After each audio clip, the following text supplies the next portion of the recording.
老公，我渴了，能不能给我倒杯水啊？轻点儿，剑南哥，别被你老婆听到了。剑南，你在干嘛？既然你都听见了，那我也就不瞒着了。你在我身边就是个累赘，我们分手吧。啊？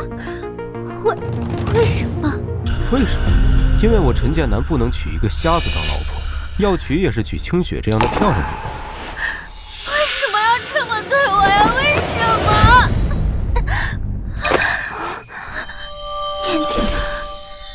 眼睛好痛！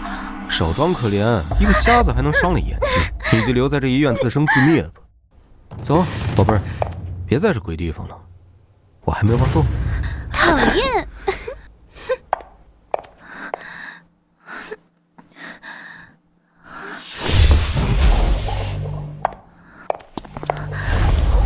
我能看见。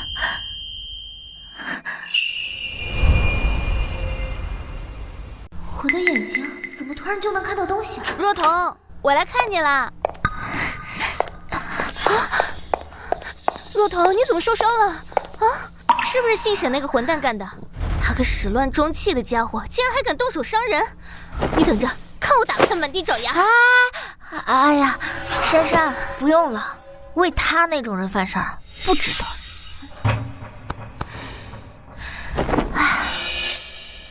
若彤，你的眼睛能看见了？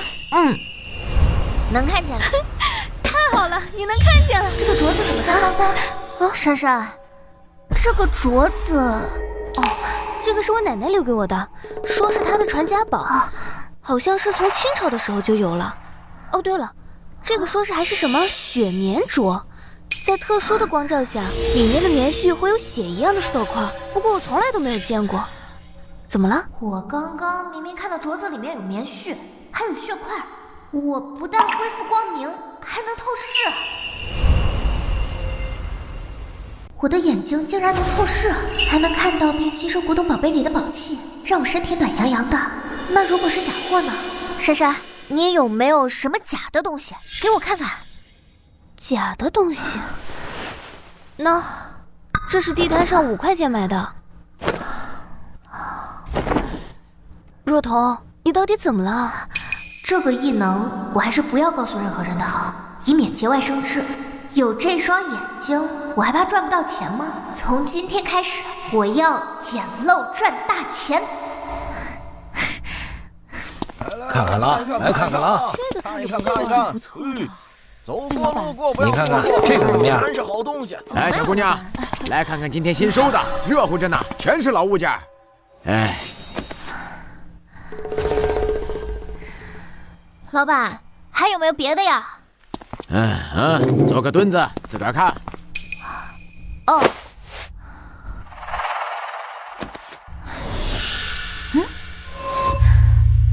这被当作凳子用的东西，里面藏着的是古董，而且还泛着耀眼的光芒，好像还不是一般的古董，像是一个瓷枕。太好了，找了这么久，终于发现一件真东西了。不过上来就要买墩子，肯定会被怀疑。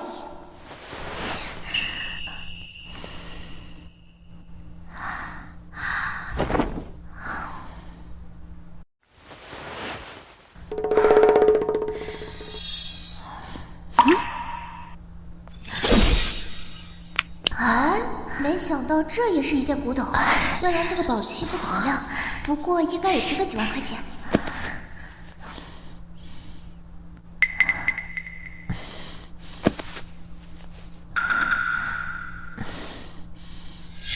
哎，老板，这3个怎么卖啊？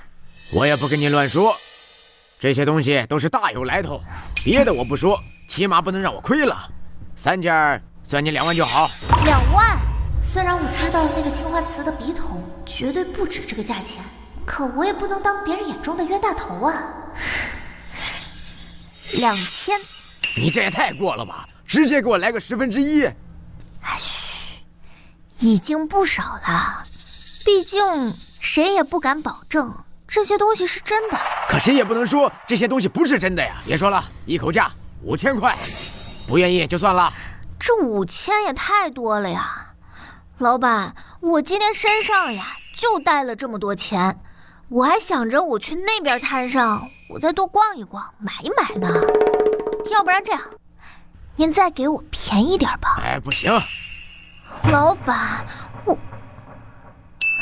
好了，行，那5000就5000，那您总得给我点甜头吧？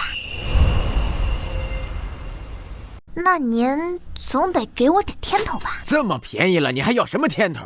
你以为是菜市场买菜，买完菜再拿2颗葱吗？我今天我就带这么多钱，我都花您这儿了，那边我都买不了了，您就给我点甜头，又吃不了多少亏。那你要什么甜头？我可不能亏本。那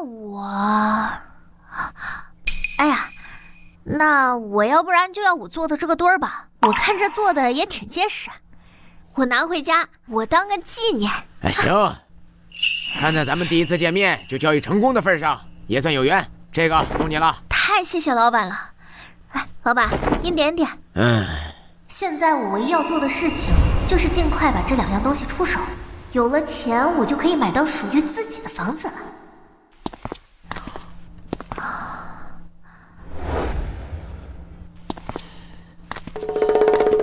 这位小姐，我是这聚宝阁的老板王贺。王老板您好，我有点东西想出，不知道您这收不收啊？不知小姐带来了什么物品？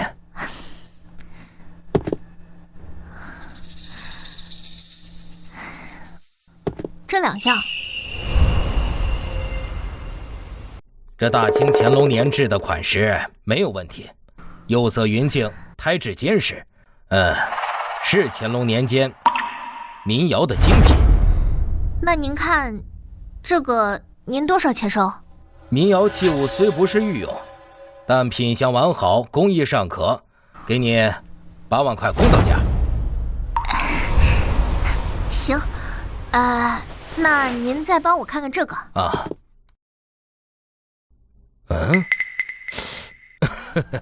小姐，这就是乡下普通的旧墩子，外面加了一层铁加固一下，这顶多算是个老物件，也不像是古董啊。老板，这个里面藏着一个瓷枕。瓷枕？哎呦，这东西这么单薄，这怎么可能藏个瓷枕呢？我以为谁在这吹牛呢，原来是我的瞎子前女友。剑南哥，你看他拿个破墩子当宝贝，真是笑死人了。陈剑南，你不瞎了？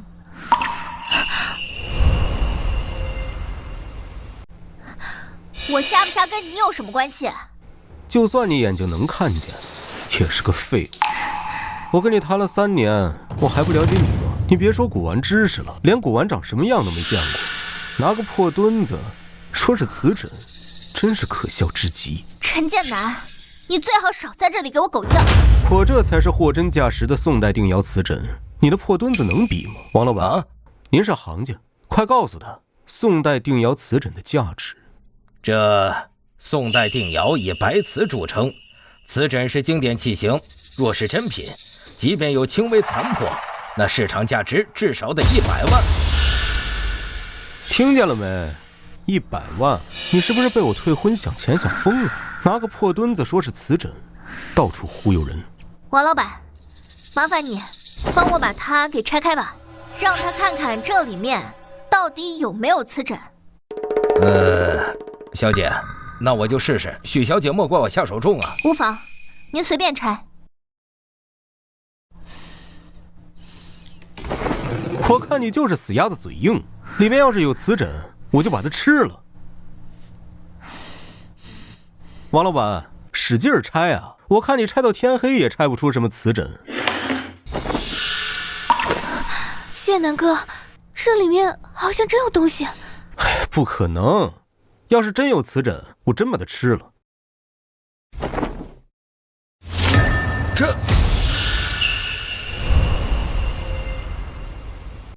这凳子里竟然真的藏着一件瓷器，这是宋代定窑的瓷枕，而且是难得一见的精品呐。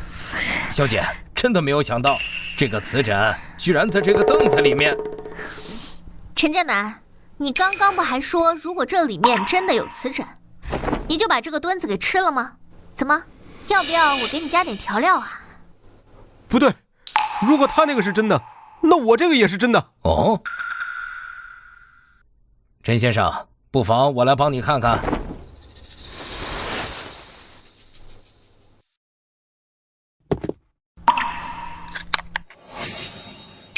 呵呵，哎呀，这很明显就是个赝品，做工粗糙，而且这画工也都是现代工艺，最多值200块。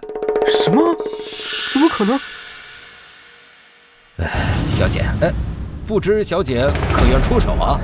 我愿出价100万，加上这个笔筒，总共是108万。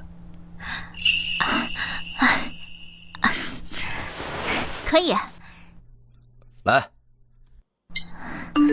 ，5000块钱的东西，转手就赚了108万，这也太爽了吧！趁着现在还早，我得接着去捡乐赚钱。我的眼睛不但能透视，还能看到文物的信息。我这双眼睛这是通过吸收宝气进化了。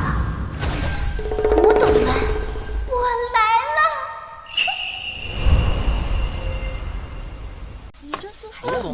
哎，来看看，来看看，全是真品，全是真品，走过路过不要错过，不要错过啊！看看，全是真品，全是真品啊！走过路过不要错过。南宋汝窑玉壶穿瓶，看来这是个值钱的宝贝，而且我的眼睛还能吸收宝气，难道我还能进化出新的能力？哎，瞅瞅看看啊！我还真就不信邪了，这许若彤运气能每次都这么好。剑南哥，我看刚刚这许若彤没准就是跟聚宝阁老板串通好了的，咱们这次再看看，他绝对不可能随随便便捡漏。看看要点什么？我这摊位上全是老物件，个顶个的极品。你看这玉环，这可是嘉庆年间的物件，你要是想要的话，价格可以商量。老板真能吹，还嘉庆年间的东西，明明就是个假货。我看整个摊位也就玉壶一件真品，今天必须拿些玉壶好好赚一笔。老板，这个壶能给我看一下吗？好嘞，姑娘，这玉壶你要是想要的话，5000拿走。虽然我看出来这东西是真的，但是价格我也拿不准啊。算了，只能往上砍砍价。老板，这5000块是不是太贵了点儿？我吧就想拿这个壶回家泡泡茶，你这5000，要不然这样，1000我就拿回去。行，就当是今天的开门红了。好，我现在就给您钱啊。果然是个狗屁不通的废物瞎子。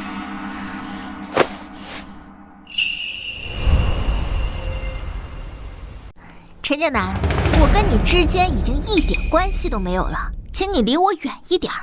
许若彤，我来呢就是好心提醒你一句，就你手里的这东西，一看就是不值钱的垃圾，连100块钱都不值。那还是真的好感谢你提醒了，可惜我并不需要。老板，这玉环多少钱出1万。我收了。好嘞，今天我就让你见识见识，什么叫真正的捡漏。我看是捡垃圾还差不多。大家来看看，这可是嘉庆年间的玉环，质地温润，纹路清晰，是我花1万淘来的，至少值500万。剑南哥就是厉害，这眼力劲儿可不是谁都有的。某些瞎子一看就知道，只能捡些垃圾。哼，是啊，这捡个垃圾当宝贝，傻逼！你给我闭嘴！古玩讲的是真本事、好眼力，你一个瞎子见过几件真品？这样吧，我跟你打个赌，如果我这玉环是真的，你那破壶是假的，你给我当众跪下磕3个响头，反之我磕，敢不敢？送上门来的自求羞辱，哪有不接的道理？好啊，我跟你赌。好啊，我跟你赌。好，那你就等着磕头吧。看，是王教授，王教授来了。王教授可是清北考古系教授，古玩界赫赫有名的鉴定大师，从未走眼。您怎么来了？快请坐。哎，我这刚路过，听到这边闹闹哄哄的，来看看是不是有什么好东西。王教授，您帮我看看，这是我刚买的嘉庆年间的玉环，您看看是不是真的？哎，小伙子，这个就是现代的仿品，工艺粗糙，这沁色这都是人为做的，这个就值50块钱，根本不是什么嘉庆年间的真品。不可能，我花1万买的，怎么可能是假的？剑南哥，这到底怎么回事啊？哎呀，看来你输了哦。就算我的是假的，你那个破壶也未必是真的，说不定是你看走眼了。我们打平手。小姑娘，你那手中的玉壶能让我看看吗？可以啊。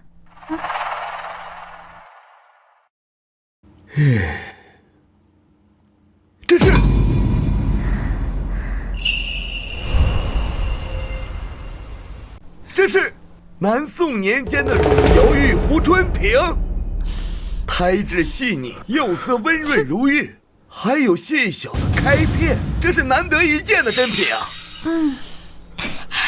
不可能，不可能，他从前就是个瞎子，怎么可能捡到这么贵重的珍品？小伙子，鉴宝本来看的就是物品的本身，不是看人的过往。这玉壶最少价值200万。真的假的？200万！我的天哪！我看这小子刚才就是不懂装懂，我一会儿看他怎么收场。切！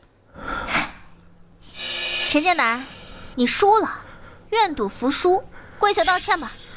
你休想！徐若彤，我告诉你，你别以为你捡了个漏就是什么人上人了，这次只是你运气好，咱们走着瞧。若彤姑娘，你手中的玉壶我特别喜欢，不知道您愿不愿意出手？我出价200万。那我就忍痛割爱。这里是200万，密码6个8，您可以随时支取。1000块钱的东西，转手赚了200万。有了这双眼睛，我的发财之路才刚刚开始。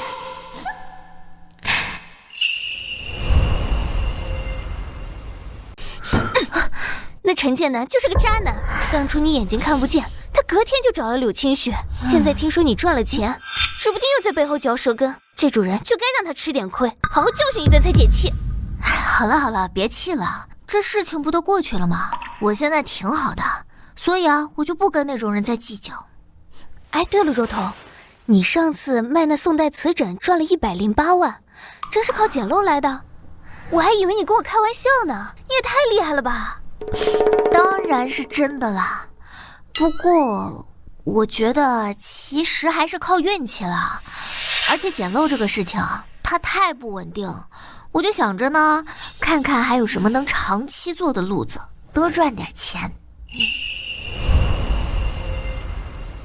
路子我倒是知道一个，我表哥2年前就在做赌石，听说有一次花5万买了块原石，切开直接卖了200万，一夜暴富。不过这玩意儿风险太大了，一刀穷一刀富不是说着玩的。后面我表哥又赔了几十万，把之前赚的全都搭进去了。若彤，你刚有了点积蓄，你可别碰这个，风险太大了。我的眼睛能透视，根本不会像普通人那样赌运气，赔钱不存在的。珊珊，我知道赌石有风险，可我就想去看看嘛。你就当去带我见见世面，好不好嘛？哎，我真服了你了。我表哥说郑城最大的赌石市场今天正好有不少新到的毛料，我带你去可以，不过你得答应我，不许随便买。我保证。走，出发。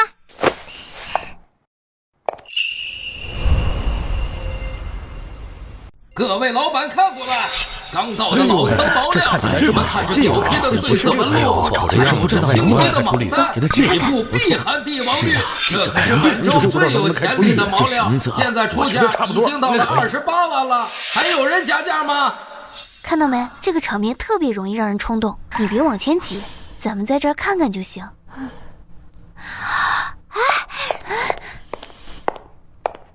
哎，让一让，让一让。这块石头怎么一点反应都没有？看来根本就开不出什么帝王绿，还说什么最有潜力的毛料。是赌石专家周教授来了啊！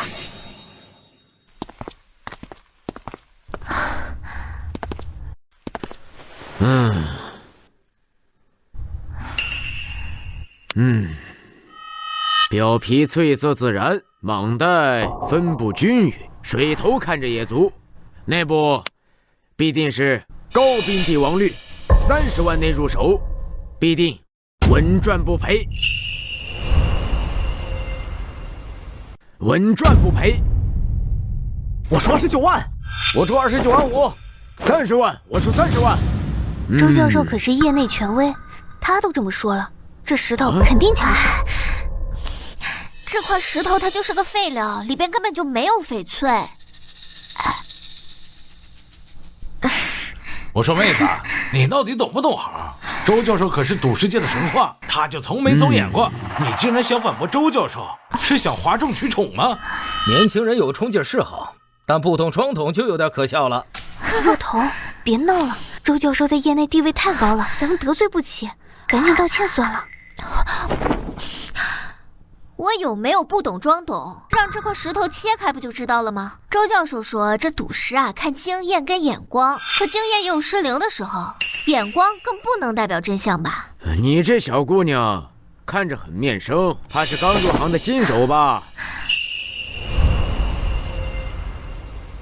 信不信人的重要吗？重要的不应该是这个原石本身吗？哼，新手就该乖乖学着点。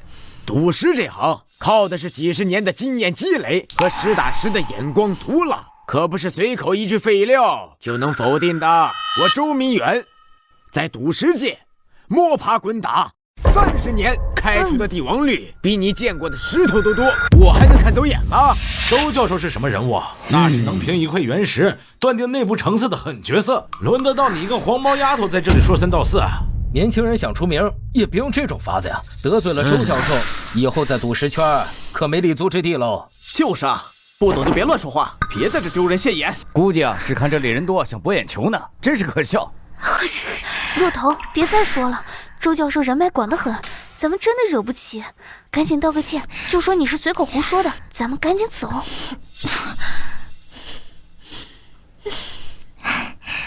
周教授的经验我佩服，可是这经验不能当饭吃吧？这眼光也有看走眼的时候，这原石好不好切开才能见分晓。我敢肯定，你手中力挺的这块切开之后，里边根本就是一个不值钱的废料。里边根本就是一个不值钱的废料。你好一个牙尖嘴利的小姑娘！既然你这么有本事，敢说我这块是废料，那你倒是给我指出这么多毛料里边哪块才能开出宝贝来？今天你要是说不出来，或者指的石头开不出东西，你就当着所有人的面向我道歉，大声承认自己不懂装懂，以后再也不准踏足赌石市场，敢不敢赌？行。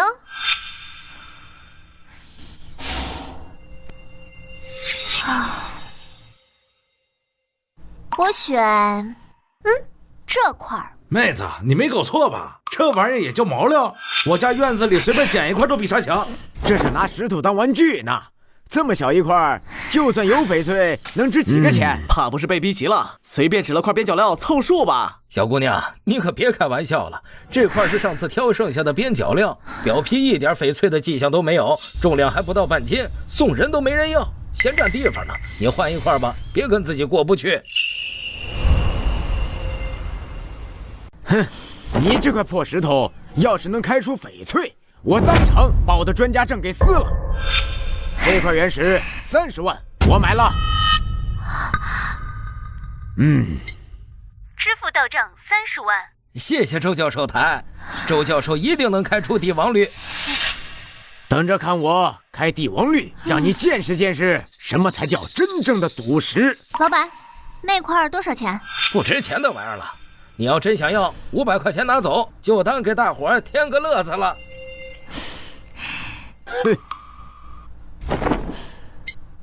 支付到账500元，过去了。500块买块废石。你要是能从这破石子里开出翡翠，我当场给你鞠躬道歉。哼！可你要是开不出来，你就得当着所有人的面说自己是不懂装懂的骗子。可以啊，不过我也有个要求，你那枚碧寒帝王绿的大原石，它也得一起切开。要是里面什么都没有的话，你得承认你的经验呀，也不过如此。哼，这丫头真是不知天高地厚。他那块石头啊，估计切开连10块钱都不值。若彤，你到底有把握吗？十足的把握。等着捡钱就好。赶紧搬去切吧，我倒要看看你怎么圆自己说的大话。嘿嘿。让一下，让一下。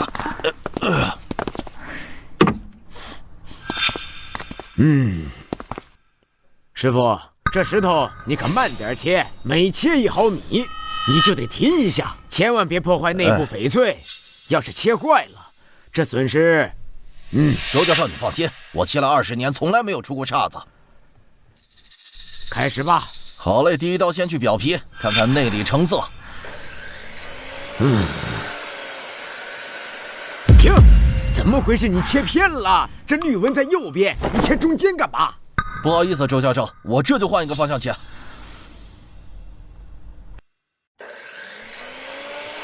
再切，往右边切，深2厘米，这绿的肯定就藏在里面。明明就是废了，切10刀也没用。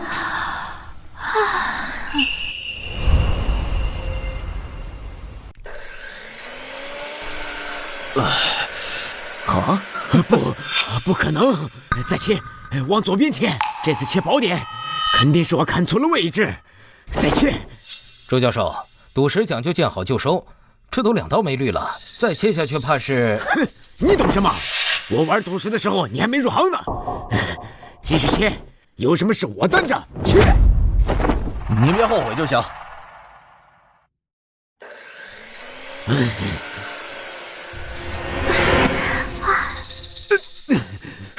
什么东西？怎么回事？这还打是真的？什么东西？这是？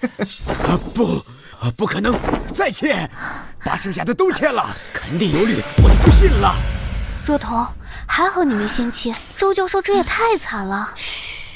哼，你别得意，我只是运气不好。你那个石头比我好不到哪里去，说不定切开全是石渣，连杂石都不如。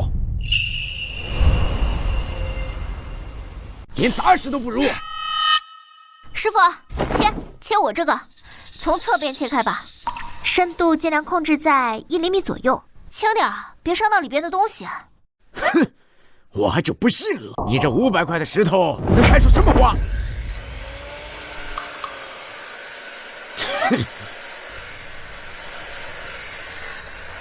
绿，是真的绿，纯正的洋绿。我的天，真的开出绿了！这颜色也太正了吧，比刚才钟老板那块靠谱多了。快让让，让我看看呀！这么小的石头里能有这成色，真是活久见。这不可能吧？刚才看着就是块破边角料啊！这颜色也太浓郁了吧，看着比顶级翡翠还正。是帝王绿，是纯正的帝王绿翡翠。这么大的帝王绿能打磨4-5个扳指，每个扳指最少卖几十万，总加下来至少能卖300万呢。哎，周教授，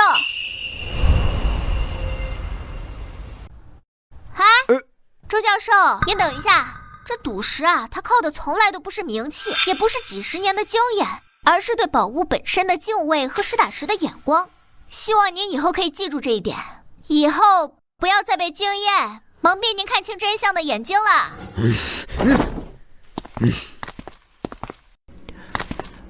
徐小姐，这枚帝王绿我是真的喜欢，我出价300万，你看怎么样？绝对是市场价，不亏你。300万就想拿下这顶级的帝王绿，王老板你也太抠门了。张老板，这是我先看上的，凡事得有个先来后到吧。买卖讲究的是价高者得。徐小姐，我出320万。320万，比刚才多20万呢。350万，徐小姐，我是真心想收藏这枚帝王绿，您卖给我，我保证好好保管。王老板，这枚帝王绿300万，我卖给你。小姑娘，你傻了？350万不赚，你非选300万？这王老板他一看就是能够珍惜爱护这宝贝的人，而且这做生意嘛，讲究的是诚信，而不是一味的把价格追高。好，许小姐真是爽快人，我现在就转账。支付到账300万元。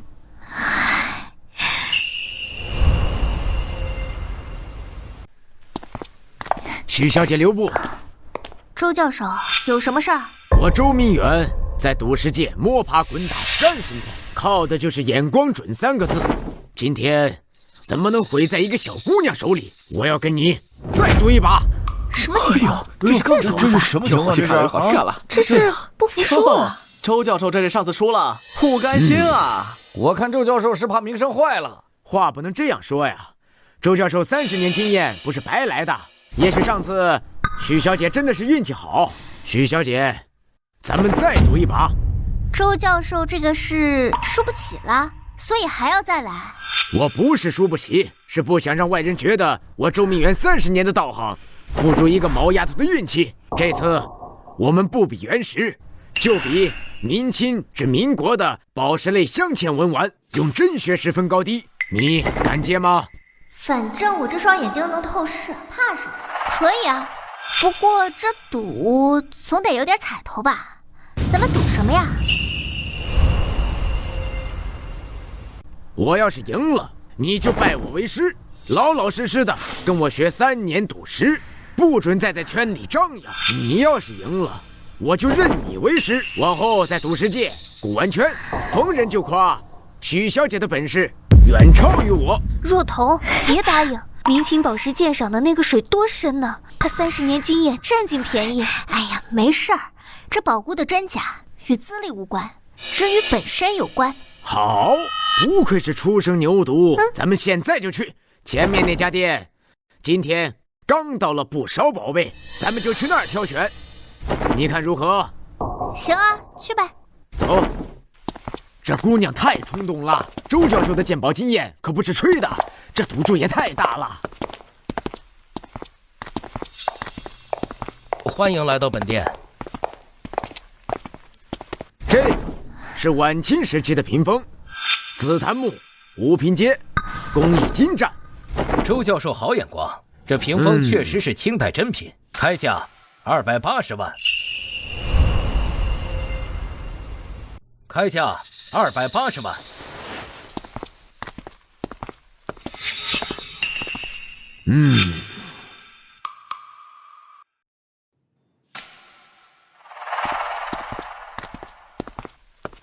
老板，你这屏风左侧边缘有一道毫米级的磕碰，右下角紫檀木的包浆有轻微修复痕迹，这2处瑕疵得扣掉80万，200万我拿下。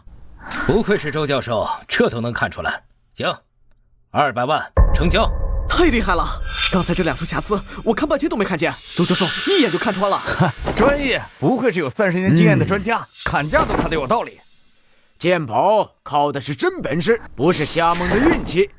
我这块屏风价值500万。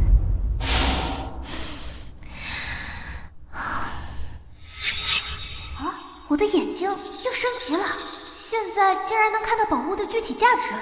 这星光蓝宝石盒子竟然价值800万，比周明远的屏风珍贵多了。这是个民国银胎盒子，祖上传下来的破烂儿，银胎氧化严重，上面嵌的也就是些普通石子，开价15万。你要是真心要，可以再少点儿。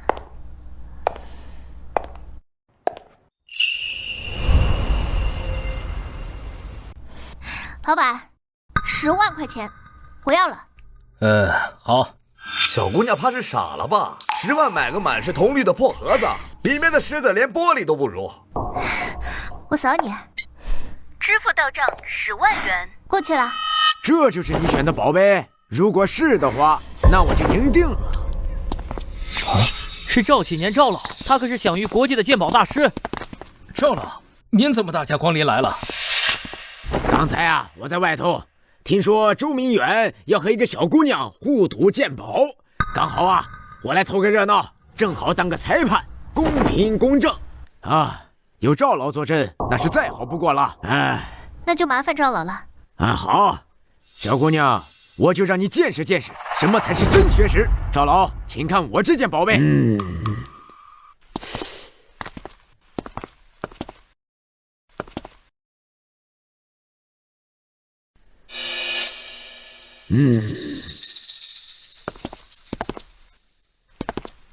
这屏风啊，是乾隆年间宫廷造办处监制，选用的是上等小叶紫檀，花丝镶嵌，技法流畅，堪称啊清代宫廷工艺的巅峰之作。这套屏风估值500万。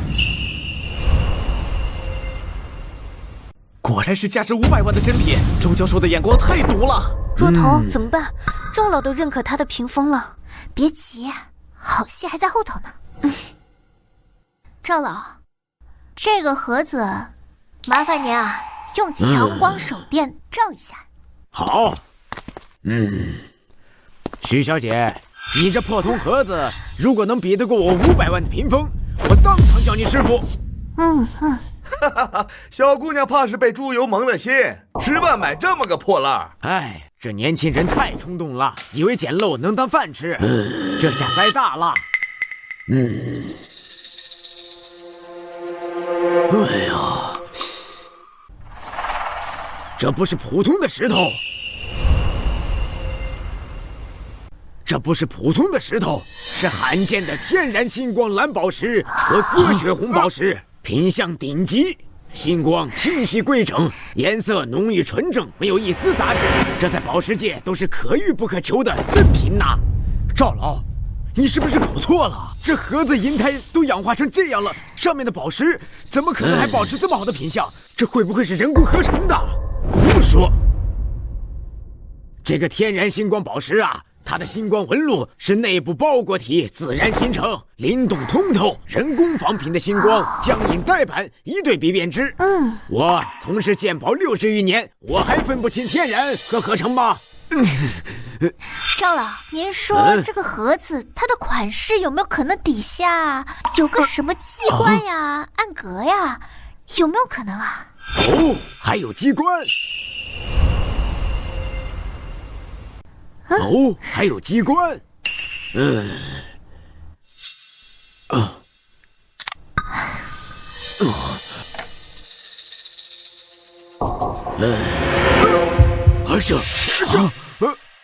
这是失传已久的和田羊脂玉材料，民国时期就已近乎绝迹。你看这质地细腻无杂，油脂感十足，触手升温，是羊脂玉中的顶级品相。单看这块玉啊，价值连城。这怎么可能？这个银胎呀，为民国宫廷造办处特制，珐琅工艺完整无缺，做工精湛，12颗宝石均为天然顶级品类，市场价值800万。这块和田羊脂玉籽料是孤品，价值200万，整套银盒总估值1000万。我的天哪，1000万！刚才还以为是一个破盒子，竟然值1000万！许小姐，慧眼识珠。哎呀，许小姐，这盒子是从我店里买的，我出1000万，您再卖给我，我一定好好珍藏。许小姐就是爽快，我现在给您转账。到账1000万元。自古英雄出少年，许小姐的鉴宝眼光堪称业界奇迹。年纪轻轻就能看透如此隐秘的宝贝，哎，连我这个老头子都自愧不如啊！师傅，我周明远自负30年鉴宝，赌石经验，真的看不起后辈。今日才知天外有天，人外有人。您的眼光和本事远在我之上。之前是我狂妄自大，有眼无珠，以后在赌石界、古玩圈，我逢人便说许若彤师傅的本事远超于我。哎，周教授，不必如此。您这么多年的经验，那并非毫无作用，只是有时被固有认知束缚了而已。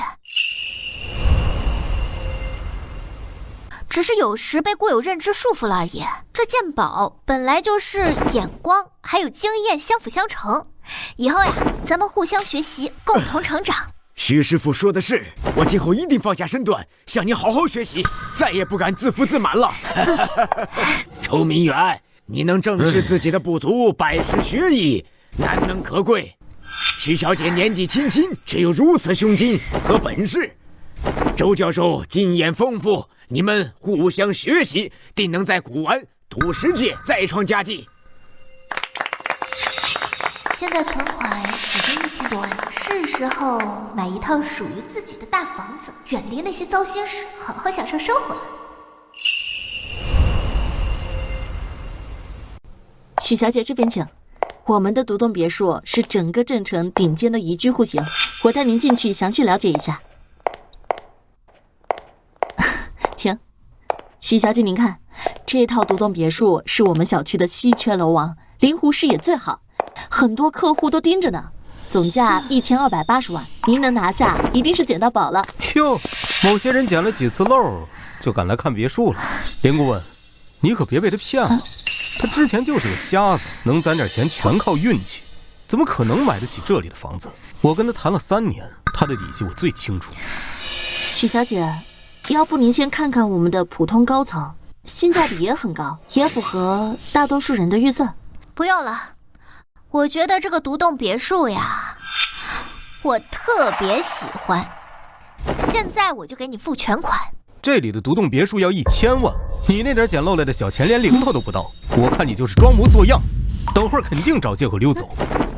我扫你。好了，过去了，到账1280万元。好了，过去了。陈先生，您看中的那套300平大平层，刚才又有客户想要订，您这边首付还没凑齐，要是今天付不了，我们就要卖给其他人了。哎，你让我想想，我现在有点事儿，等会儿再说。刚才还那么嚣张，嘲讽人家付不起别墅，结果自己连大平层的首付都凑不齐，真是自不量力。就是丢死人了。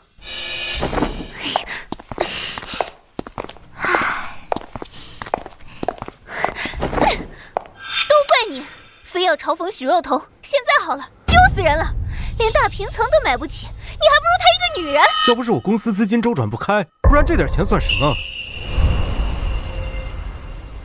要不是我公司资金周转不开，不然这点钱算什么？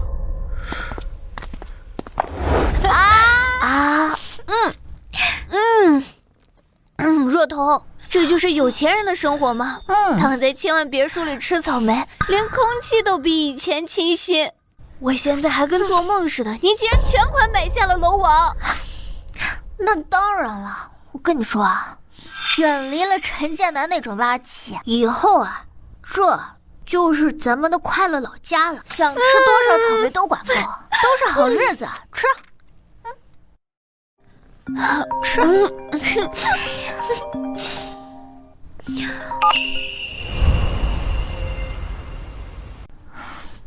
喂，怎么了，老周？师傅，您现在方便吗？我有件大事想跟您说。方便啊，你说什么事儿？这么着急？是这样的，郑城马上就要举办文物拍卖会，就在国际酒店宴会厅。我特意给你留了2个名额，想邀请你务必参加。文物拍卖会？周教授，我们去，我们去！顶级拍卖会，我从来都没有去过。欢迎欢迎，李小姐能来，那太好了。拍卖会明天下午2点开始，我提前在酒店门口等您2位。行，那我们一定准时到。麻烦老周费心了。不麻烦，能邀请到师傅是我的荣幸。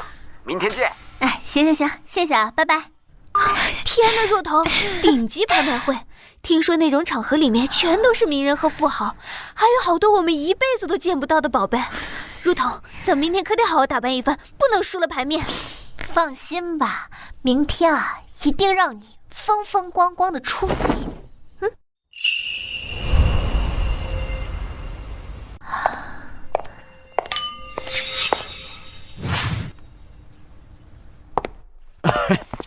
师傅，李小姐，你们可算来了，快里面请。周先生，麻烦你了。这次的拍卖会啊，规格极高，来了好多稀世藏品，这可是业内顶级的交流场所，还可以结识不少顶尖收藏家、古玩商。对您开拓人脉、积累古玩资源太有帮助了。那就麻烦周先生多多引荐。好，可以，师傅请。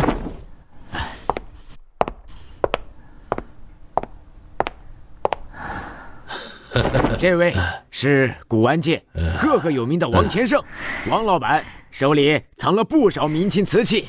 这位是刘锡光，专门收藏字画，眼光毒辣得很。这位就是周教授口中的师傅啊！不敢当，不敢当。看着也太年轻了吧？听说之前是靠赌石和捡漏发的家，运气这东西可不能当饭吃啊！就是啊，周教授，这可不是我们说娘，这拍卖会可不是捡漏的地方，这可都是经过层层鉴定的真宝贝。哼，光靠这运气和所谓的透视，可骗不了人呐！啊，半路出家的小姑娘，怕是登不了大雅之堂吧？哎，话可不能这样说，我师傅的眼光远超常人。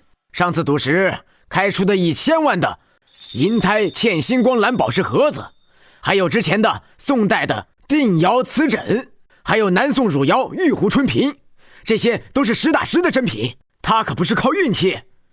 赌石就是瞎猫碰到死耗子，拍卖会的藏品那可都是业内泰斗初步把关，他这点本事在这儿可不管用啊！赵天成，郑城有名的收藏家，尤其钟爱青铜器，出手阔绰得很。周教授，这位是这位是许若彤小姐，也是实打实的收藏家。就是靠捡漏走回的年轻姑娘。收藏这行讲究的是底蕴和传承，半路出家成不了气候。这种高端场合可不是随便什么人都能来的。就是靠捡漏走回的年轻姑娘。收藏这行讲究的是底蕴和传承，半路出家成不了气候。这种高端场合可不是随便什么人都能来的。收藏这行靠的应该是眼光，还有对宝物的敬畏之心，跟资历没什么关系吧？年轻人口气倒是不小，希望真的有对应的本事。这赵总也太傲慢了吧！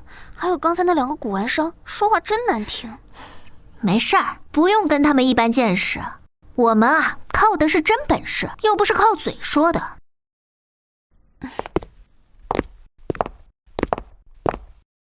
剑南哥，你看许若彤那副得意样，居然还认识这么多有钱人，咱们可不能输了他的风头。放心，我早就打听好了，这次拍卖会有几件天价藏品，我只要拍下其中一个，就能让所有人都知道我陈剑南的厉害，到时候看谁还敢瞧不起我们。许若彤捡漏算什么？我要靠真金白银压过他。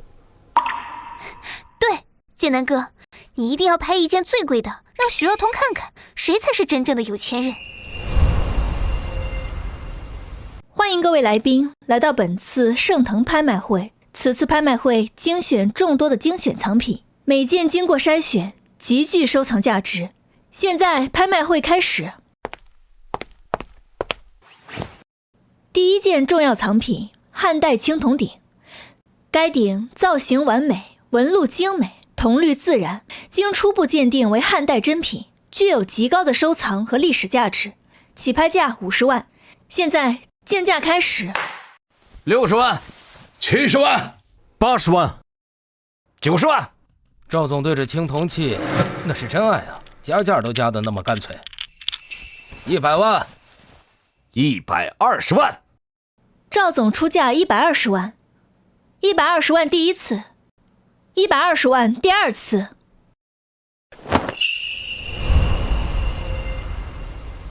剑南哥，120万太高了，咱们没带那么多钱，万一真拍下来，怎么付钱啊？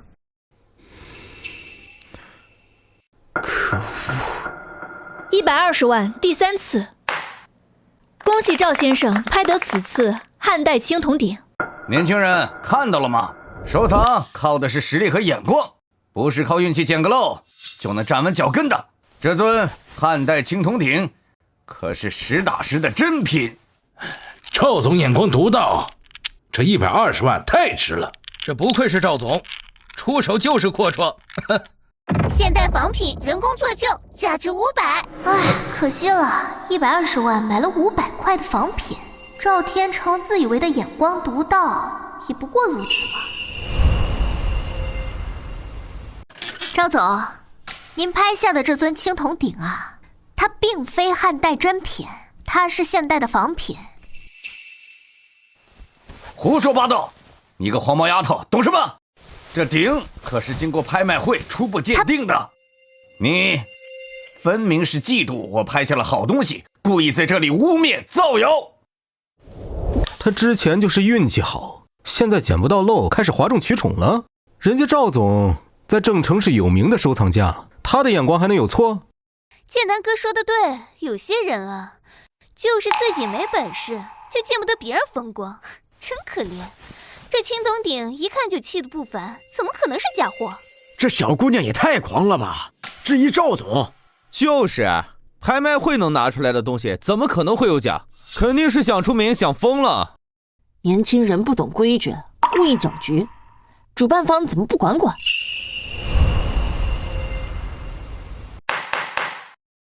各位稍安勿躁，许小姐，你可能看错了，咱们的展品都是经过层层筛选，均为正品，不可能有假的。为了不影响顾客的流程，我们赶紧推出下一件展品。这是下一件展品，为清代王某的山水图。该图做工精美，纹路鲜艳，题材经典，起拍价10万。现在竞价开始。民间画作，这画艺平平，意境也平平，最多值7、8万。就是，这起拍价10万，纯属浪费钱。主办方糊弄鬼呢，这种没人要的破画也敢拿出来卖？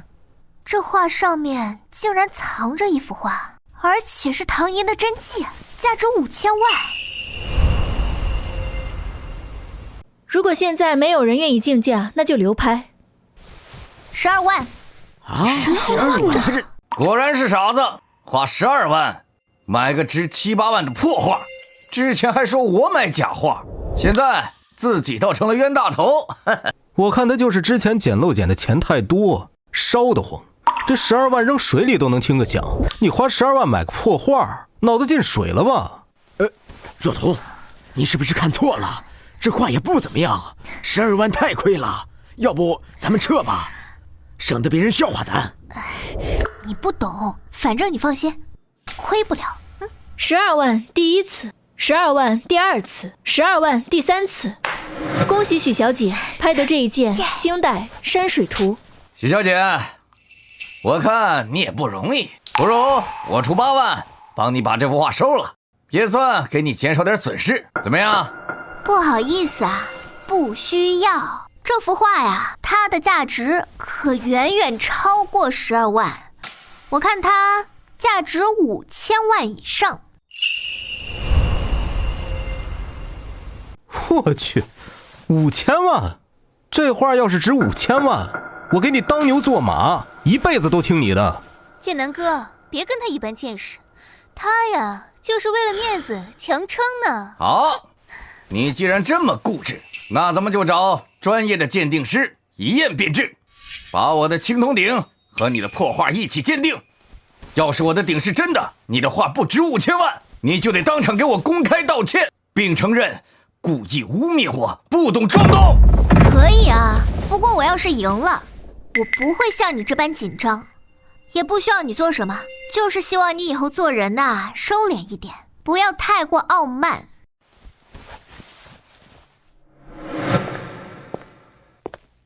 听说有人要鉴定宝物，王教授，你可算来了，你帮我看看，这是我刚拍下来汉代青铜鼎，有人说这是假货，你帮我评评理，让他知道什么叫真正的真品。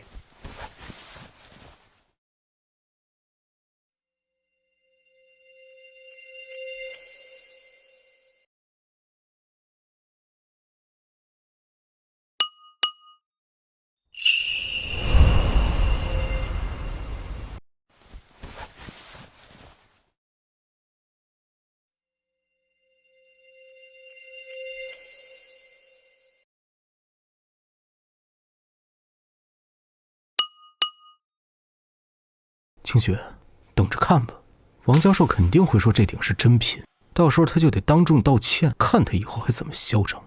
那是自然，王教授的眼光怎么可能错？许若彤这次输定了。王教授一出手，真假立刻见分晓，这鼎绝对是真品。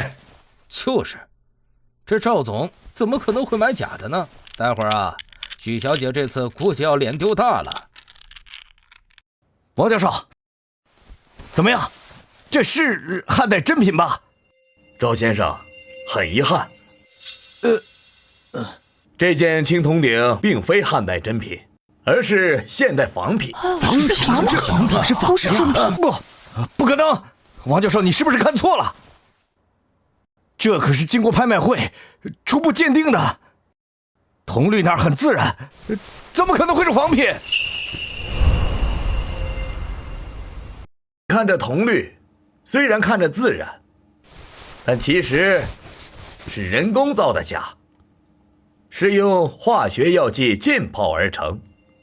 看着纹饰，虽然精美，实则呆板古板。仔细一闻，还有一点其他的异味。再看这胎质，密度和硬度都不符合汉代青铜鼎的工艺特点。这铜鼎价值5万块钱，120万，花120万买一个价值5万的仿品，这实在是抱歉，赵先生，是我们的疏忽。哎，就算这鼎不是真的，他买那破画也未必就值5000万。许小姐，听说你花了12万拍了一幅画，还说价值5000万，不知我能否看一看？就在你手边。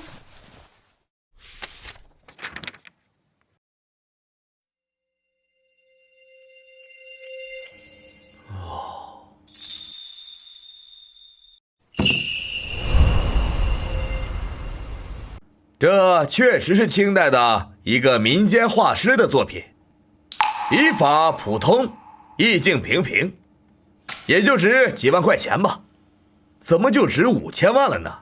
哼，我就说他故作姿态吧，这画明明就是普通货色，5000万，天方夜谭。就是，我看他是瞎编罢了。王教授都说了，就值几万块，看你怎么狡辩。王教授，您再仔细看看，您刚才只看了这幅画的表层，这幅画表面上呢，确实只是一个清代的古画，但是它真正值钱的地方是里面那幅画中画。画中画？什么意思啊？这幅清代古画，纸张下面还有一幅画，那是唐寅的真迹《山居图》，那幅画呀，才是这个真正价值。胡说八道，简直是无稽之谈！画中画，我玩收藏这么多年，就没听说过这种荒唐的事儿。你分明是买亏了想找补，故意编个瞎话掩饰自己的无知。徐若彤，你瞎编什么呢？拿幅民间破画就说是唐寅真迹，唐寅的画是你想见就能见的？我看你就是捡漏捡多了，脑子糊涂了。就是，这拍卖行的藏品可都是经过层层鉴定的，要是有画中画，还能轮得到你在这说三道四？我看你还是赶紧认错，别在这丢人现眼了。这里头有没有画中画呀？一思便知。许小姐，你要三思啊！这幅古画年代久远，纸张易碎，一旦损毁，那都是不可挽回的损失啊！他就是故作姿态，我倒是要看看他怎么能从这破画中变出唐寅的真迹。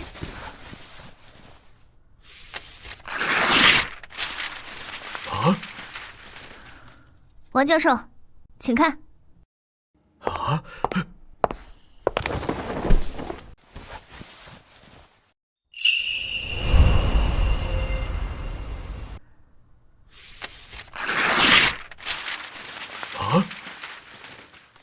王教授，请看。啊！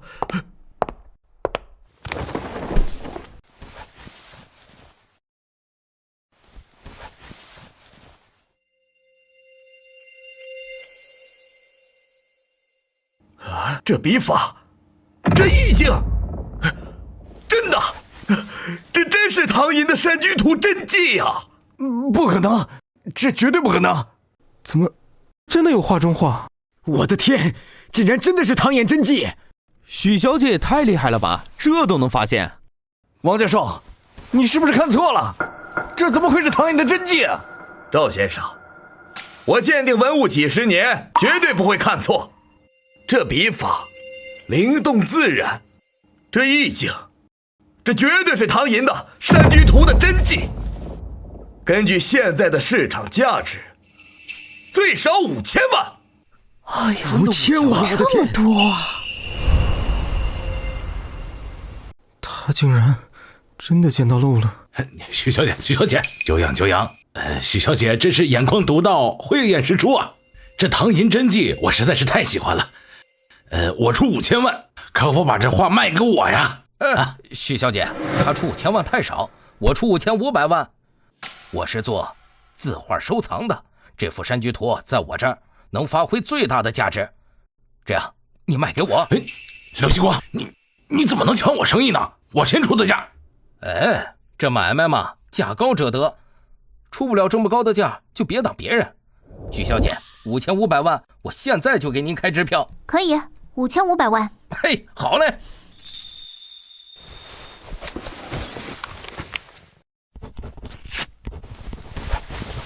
5500万随时可以兑换。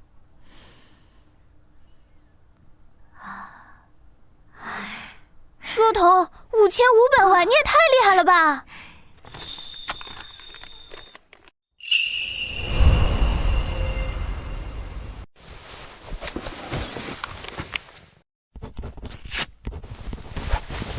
！5500万随时可以兑换。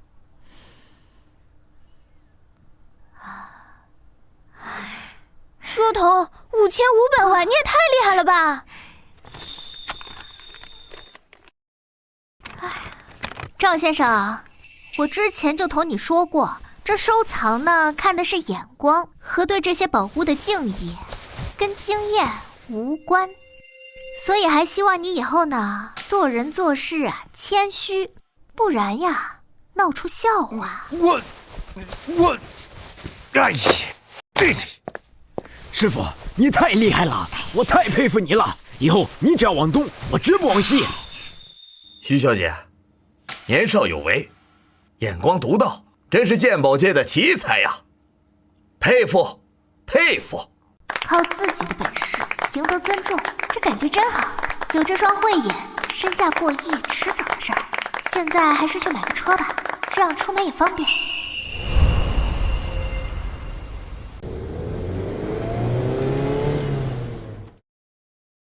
天哪，若彤，如果不是你，我都开不了这么好的车。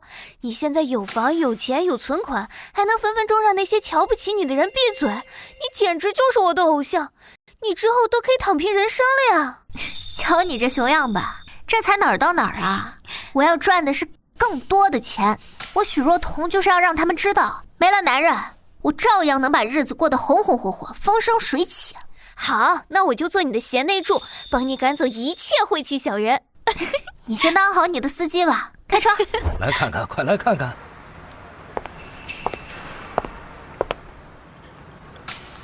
来看看。明代永乐官窑珍品，存世13件，价值1500万。这是明代永乐官窑珍品，存世才10几件，价值1500万。看看需要什么东西啊？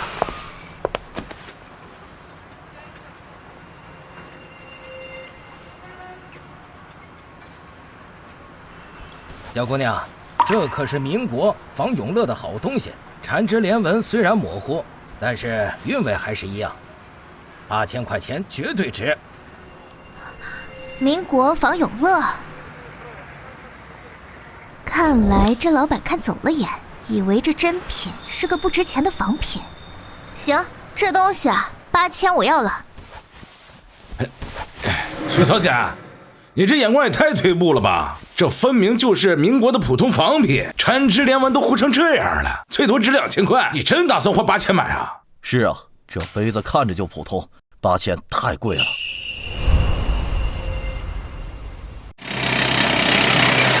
估计是之前捡漏，把运气用完了吧？现在连真假都分不清了。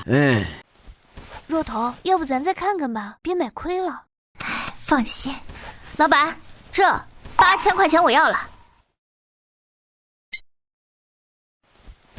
老板，这8000给你扫过去了啊。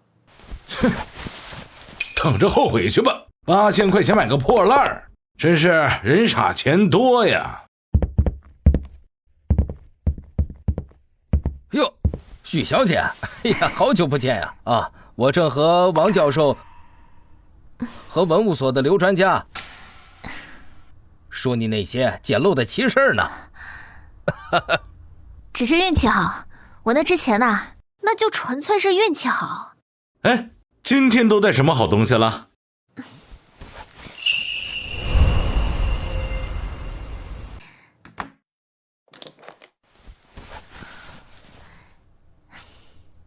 这样，这个就麻烦王教授、刘专家各位帮忙看一看。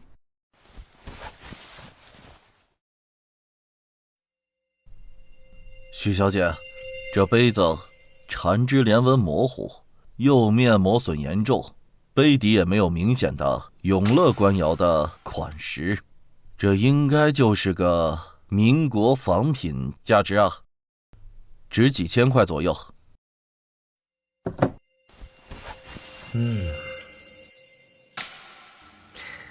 等等，这个釉面不对呀，民国的釉面偏干涩，这个釉面嘛，温润细腻，有甜白釉的特征。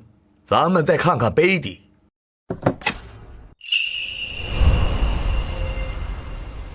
这是暗款，永乐官窑的铅白釉压手杯，暗款一般隐蔽，需要特定的角度才能看清。我看着明明就是仿品呢，怎么还有暗款呢？这你不懂别乱说，这甜白釉是永乐官窑的标志性釉色，温润如玉，胎质细腻，暗款的字体规整，是典型的永乐官窑风格。而且这种缠枝连纹的压手杯，真品仅于10余件，国宝级的正品。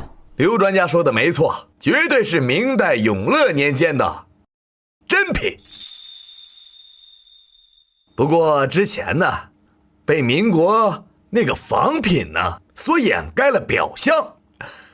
姑娘真是慧眼识珠啊！哎呀，哎，对了，那个我认识一个私人藏家，他最近呢正好想收一件民国永乐年间的宝物。您看，您要是愿意的话，我给您牵线搭桥。那还是真的辛苦王教授了。您稍等。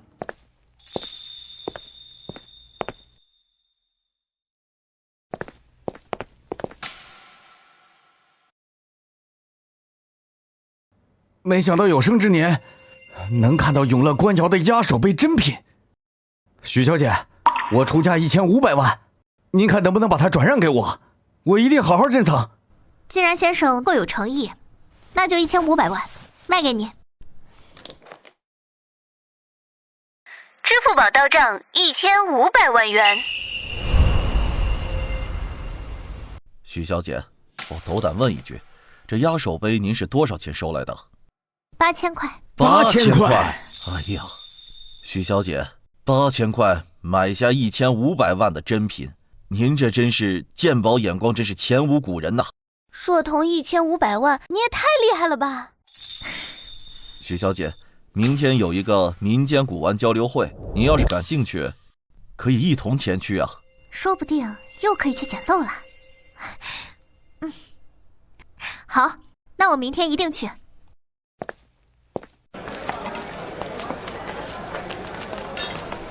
若彤，这民间交流会藏龙卧虎，不少宝贝都裹着普通外衣，就看谁能慧眼识珠了。刘专家说的是啊，这民间收藏家啊，往往不按常理出牌，倒是更容易出惊喜。各位老板都看看嘞，宋代钧窑的玫瑰紫釉尊，正宗老物件，釉色均匀，校变自然，错过可没这个机会了。民国仿宋代钧窑，工艺简陋，价值1000元。这民间古玩交流会还真是真真假假，明明是个民国仿品，却被说成宋代钧窑，这老板撒谎也不带脸红的。内部藏宣德青花海水龙碗扁平，明代官窑珍品，价值2500万。我的天，瓶中瓶，这民国仿品里竟然藏着明代官窑珍品，价值2500万，这也太隐蔽了！这个大漏我必须拿下。马老板，你这就不地道了吧？这明明就是民国的仿品，你敢说是宋代的钧窑？看你就是片片不懂行的外行人。黄老板，话可不能这么说。你看这尊的釉色、器型，都有宋代钧窑的韵味，就算是仿品，也是民国时期的老仿，值不少钱呐。一口价3万块，少1分都不卖。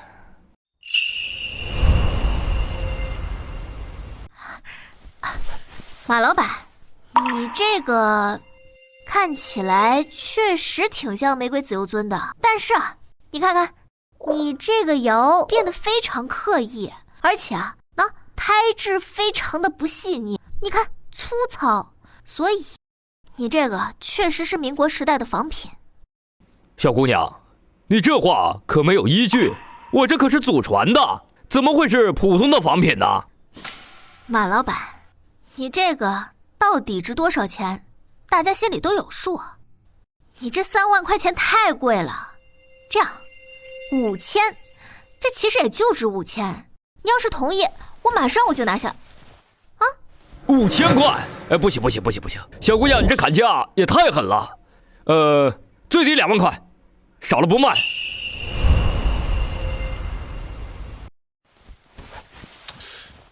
徐小姐，你的眼光是越来越退步了。明明知道这是民国的仿品，你还愿意花5000买？我看你是不是捡漏运气用完了吧？就是啊，许小姐，这仿品最多也就值1000块，花5000都亏，更别说2万了。你可别被老板忽悠了。我看这尊也就那样，釉面都磨成这样了，你还敢叫价3万，纯属漫天要价。就是，姑娘听劝，这钱呢花的不值，不行再看看其他的。这样吧，我就当交马老板您这个朋友了，1万块钱，我最多出1万块钱，这可是我的底线了。您要是还不卖，那我不交这个朋友了，我去别人家再看看。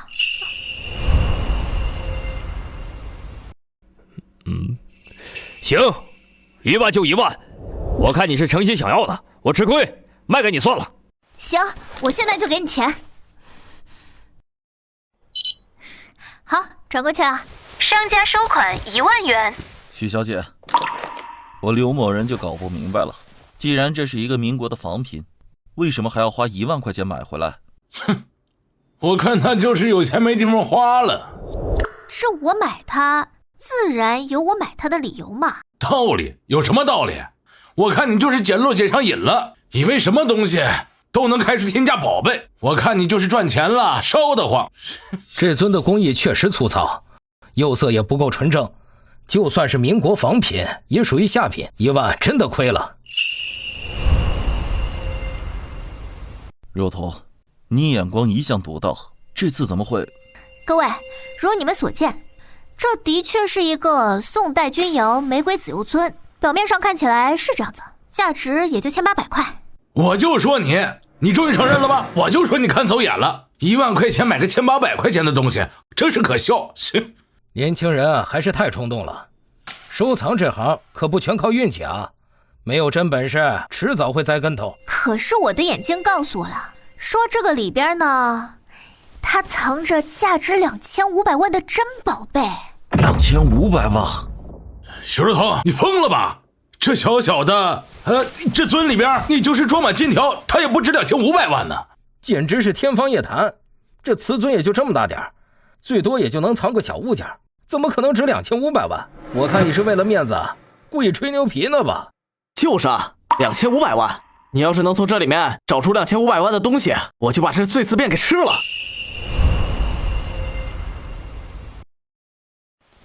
老板，锤子借我一下。姑娘，你这是做什么？哎呀，既然呢各位都不相信我，那我现在就把它打开，给你们看看，看看这里面东西啊有没有2500万。热彤，不可冲动，就算这尊瓷是仿品，砸了就什么都没了。万一里边没宝贝，你这1万块就直接打水漂了。让他砸，我倒要看看他这个仿品里面能砸出什么宝贝。我看呐，他就是故作姿态，根本不敢砸。许小姐，你可要想清楚了，砸开容易，到时候里面什么都没有，你可就真的颜面扫地喽。放心吧，我许若彤的事从不后悔。今天大家就看一看，看看里边的东西值不值2500万。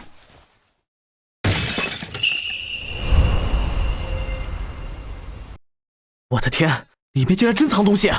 这是个扁平。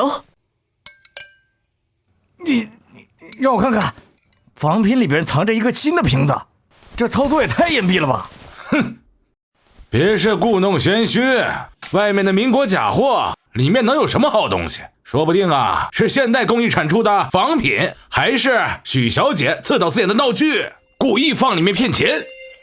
王老板说的对，这扁平看着光鲜，说不定是化学颜料上色，一洗就掉。许小姐，你别以为砸个假货就能蒙混过关，这招太老套了。这东西是不是真的，嘴说了可不算。刘专家，麻烦您长长眼。刘专家，你也别白费力气了啊！这东西要是真的，怎么会藏在民国仿品里面？我看呐，最多就值几百块钱，还是许小姐自编自演的闹剧。这山的走势，还有这青花的发色，绝对不是现代工艺能够仿制出来的。这是宣德青花山水扁平真品，价值2500万。刘专家，你可别被他骗了，说不定是高仿，故意做旧的。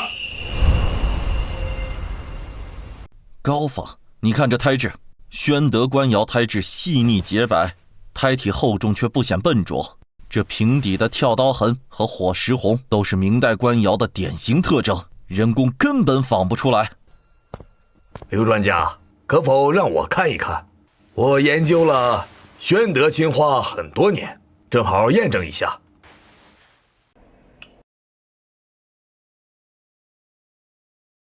是真的，这绝对是宣德青花山水扁平纹真品。你看看这山的神态，宣德年间山水就是讲究，这个瓶完美契合，还有这青花的晕散、酥麻离青的特征，太明显了。王老板，这您之前说我眼光退步，那现在呢？许小姐，这尊宣德扁平绝对是真品，我愿出2500万买下它，不知您是否愿意割爱？许小姐，在下赵文博，也对宣德青花情有独钟。林老板刚才出价2500万，我愿再加50万，2550万，还请许小姐优先考虑我，我定会将此珍品捐赠给博物馆，让更多人欣赏到它的风采。赵老板，做事都有个先来后到，我先出的价，我出2600万。许小姐，我每年拿出3个月，公开展示，绝不藏私。这扁平竟然真的值这么多？不可能，他运气怎么会这么好？林老板，其实我也不在乎这多几十万少几十万，我比较在乎收藏者的诚意。您刚刚说您会把它公开展出，此话当真？许小姐放心，我名下有私人瓷器博物馆，这种扁平要是入手，我会立刻作为镇馆之宝，全年免费开放展览。林先生在业内口碑极好，确实也热衷文物工艺展出，这个扁平交到给他，确实是个好的归宿。行，林先生，那这个扁鹊瓶我就卖给您了，2500万。比起更高的价格，我更敬佩您这颗公益之心。许小姐放心，我这就给你转钱，绝不耽误。转账成功，支付宝到账2500万元。许小姐以1万元换下价值2500万的瓶中瓶，真是慧眼识珠，堪称业内传奇。后生可畏，许小姐的鉴宝水平远超我辈，佩服佩服。许小姐，早知道里面藏着这么贵重的宝贝，我怎么也不会1万块就卖给你啊！马老板，这可是我们自愿交易的，而且再说了，这宝贝它能够重见天日，那也是说明有缘分。你要是真懂这宝贝啊，那也不可能把它当成仿品来卖给我，是不是？1万换2500万，这就是慧眼的力量，以后只会给我更多的惊喜。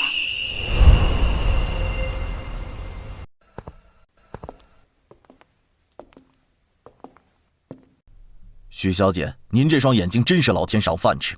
不过我得提醒你，树大招风，你现在名气越来越大，肯定会招来不少嫉妒和算计，以后行事可得多加小心。多谢刘专家您的提醒。我想的吧，这真金不怕火炼，我有真本事，那我不怕他们算计我。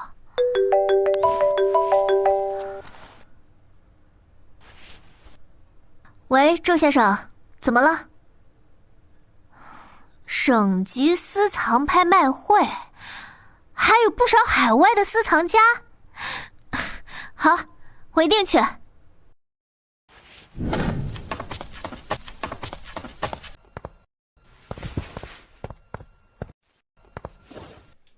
师傅，这次省级拍卖会规格极高，很多藏品都是私人藏家秘不示人的宝贝，尤其是最后那几件，听说是海外回流的珍品。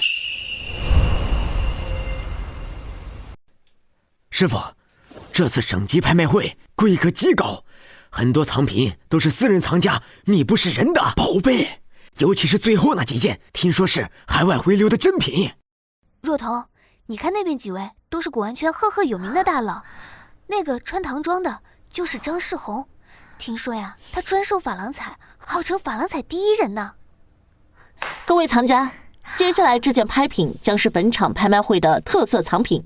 雍正风格珐琅彩特色眉纹碗，此碗造型规整，釉色温润，过桥眉纹绘制细腻，珐琅彩发色纯正。唯一碗底5款，经初步鉴定为雍正朝民窑精品。大清雍正年制雍正珐琅彩过桥眉纹碗真品，价值4000万，竟然是大清雍正年制的官窑真品，暗款藏在内壁，难怪被当成民窑精品。起拍价20万。民窑精品，我看连民窑都算不上。珐琅彩本就是宫廷御用，5款即民窑。这碗画风尚可，但色料杂糅，最多值8万，还20万起拍，简直是漫天要价。20万起拍，有没有人出价？20万。小姑娘，你知道什么叫珐琅彩吗？我告诉你什么叫真正的珐琅彩，它的收藏潜力就是5款即民窑。你这碗要是雍正朝的，我当场就把它给吃了。你在这儿就是乱七八糟的就敢乱要价。若彤，长老在珐琅领域可是权威，要不咱再想想。师傅，张世宏研究珐琅彩40多年，确实没看走过眼。这碗，哎呀，我心里有数。20万一次，20万第2次，20万第3次，成交！恭喜这位小姐获得雍正风格珐琅彩过墙眉纹碗。愚蠢，20万买了破民窑碗，显然是拿钱打水漂。我看你呀，是想出名想疯了。你以为捡漏就能当饭吃啊？迟早栽个大跟头。你说它是民窑款，这是因为你这次看走了眼。我说它是真的，就是真的。小姑娘，今天我就让你见识见识什么叫真正的懂珐琅彩。请清北大学考古系的陈教授好好鉴定鉴定，看看我说的到底是不是真的。陈教授，长老别急，鉴定文物啊，得慢慢来。徐小姐，我能否看看那只碗？碗就在那儿，陈教授，您仔仔细细的看。陈教授，您看这釉面光泽，虽然温润，但不够细腻。这珐琅彩的色料虽光泽，却缺少宫廷专用进口料的通透感，再看着过墙没纹，笔法虽细腻，却缺少雍正朝宫廷画家的严谨，妥妥的民谣货。张老说的对，这碗确实看着普通。确实，20万都花得冤枉。许小姐还是太年轻了。这些人太过分了，凭什么说它一定是民谣呢？张老说的对，这碗确实看着普通。确实，20万都花得冤枉。许小姐还是太年轻了。这些人太过分了，凭什么说它一定是民谣呢？哎呀，不用担心，真相自己会出来。等等，这梅花纹的延伸风格有点像雍正朝过墙龙的画法，由外壁延伸至内壁，衔接自然。民谣很少有这种工艺。陈教授，别被这个小姑娘给带偏了。这5款即民谣，这关键是5款，不重要啊。你们看，这内壁梅花纹的缝隙里好像有东西。这肯定是污渍，民谣碗用久了，它肯定有残留。不重要了。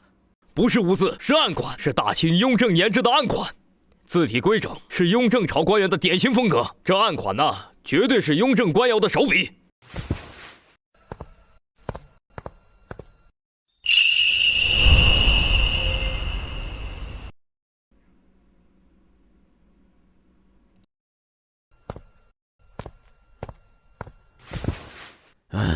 没错，这珐琅材料是宫廷专用料，色泽纯正，通透感极强。民谣啊是不可能拿到这种料的。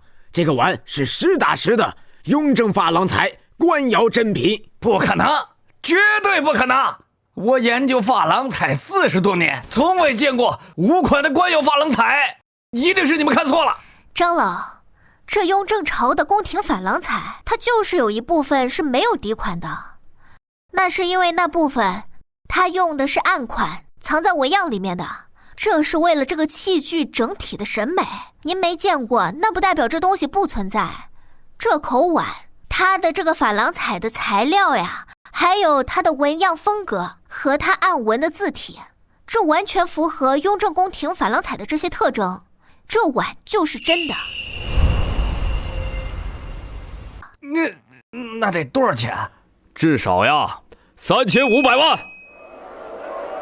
许小姐，我是林志邦，专门收藏清代珐琅彩。如果你愿意的话，我愿意出价4000万买下这只碗，不知您是否愿意割爱？4000万？张世宏这次人丢大了。可以，4000万，那就卖给林先生了。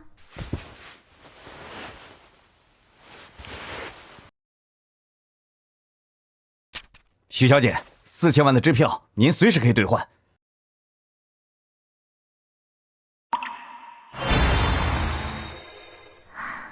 这鎏金宝气比之前的都要浓郁，感觉身体变得竟然异常温热。看来这宝气又让我的身体升级了。上路，上路！哎呀！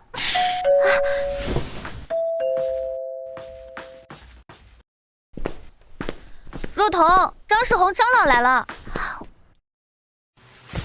许小姐，之前是我有眼无珠，狂妄自大，错把真品当反品，对您出言不逊。今天特意来向您道歉的。哎呀，我已经不生气了，您坐。许小姐，这是我40多年来研究珐琅彩的心得笔记，里面记载了珐琅彩的特性和鉴定方法。现在把它送给你，略表歉意。同时，我也想向您请教，您是如何发现那只碗的暗款和宫廷特征的？张老，这个笔记是您毕生的研究心血，我肯定是不能收的。至于鉴定方法嘛，我其实也没什么方法嘛，这个就是女人的第六感。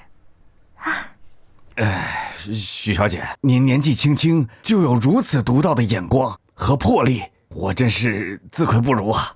没那么厉害。那就不打扰您休息了，先告辞了。您慢走。若彤，你也太厉害了！张老之前那么傲慢，今天竟然能主动登门拜访，你简直就是我的偶像。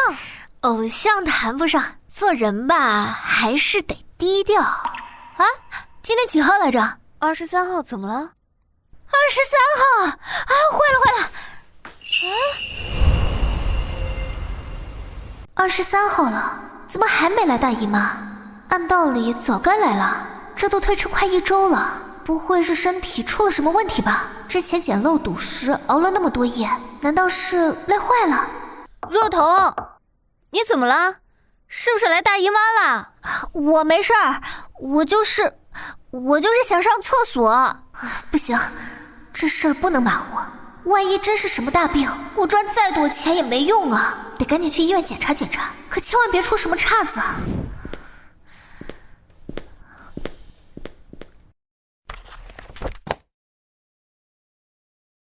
许小姐，你这个身体状况，我从未见过。医生，我是不是生什么病了？不，恰恰相反。根据检查结果显示，你的月经已经不会再来，但你所有的卵巢功能全部正常，而且激素水平是20岁年轻小姑娘的状态。你这种特殊的身体变化，是我们医学史上从未出现过的奇迹。您的意思是说，我以后都不会来大姨妈了，而且也不会痛经，并且还不影响生育？没错。一定是之前那些古玩宝贝的宝器，肯定是宝器护体，让我的身体机能不但年轻，而且再也不用像以前那样受痛经的罪了。这简直是意外惊喜啊！你这种身体变化，我从未见过。所以我还是建议你定期来医院进行复查，随时观察身体变化。好的，我明白了，谢谢医生。以后有着宝器护体，我不仅能在古玩界风生水起，还能拥有健康的身体，简直太完美了。不行，我必须好好吃顿大餐，给自己庆祝一下。小姐，您的拉菲需要再醒一会儿吗？不用了，谢谢。好的。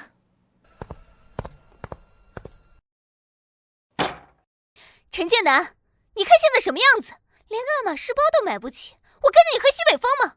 当初你说会让我过上好日子，结果呢？你公司资金周转不开，连房租都快交不起了。清雪，你别闹，你再给我点时间，我肯定能东山再起。到时候别说爱马仕的包，你要什么都给你买。东山再起，我都等了多久了？你除了画笔还会干什么？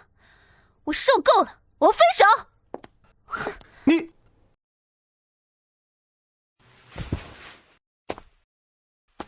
若彤，真是你啊！好久不见。有事吗？若彤，之前都是我的错，是我鬼迷心窍背叛你的。跟你分开以后，我每天都在后悔。原来我发现我心里面爱的人是你。是吗？我怎么没看出来？是真的，若彤，你就再给我一次机会吧，我们重新开始好不好？我们结婚。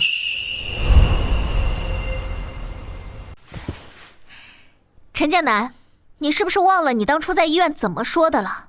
你说我是个瞎子，你说我是累赘，你说你这辈子都不可能娶一个瞎子，你说的话都不记得了？那都是气话，我当时是被那个柳清雪给蛊惑了，不是故意的。你大人不计小人过，就原谅我一次。陈建南，你现在可以赶紧滚了，我不可能跟你和好的。现在马上滚，不要影响我用餐。许若彤，别给脸不要脸，你别以为你靠捡漏发了财就有什么了不起。捡漏这东西靠的都是运气，你没有那运气，你什么都不是。我告诉你，我靠我自己的本事赚钱，比你这种只会给女人画大饼骗女人的强多了。本事？你管那也叫本事？你没有那些所谓的运气，你永远都是一个被我抛弃的瞎子。先生，请注意您的用词，不要影响其他人用餐。滚开，跟你没关系。许若彤，就算你不同意跟我和好，那喝杯酒不过分吧？好歹相识一场，就当我跟你赔个不是。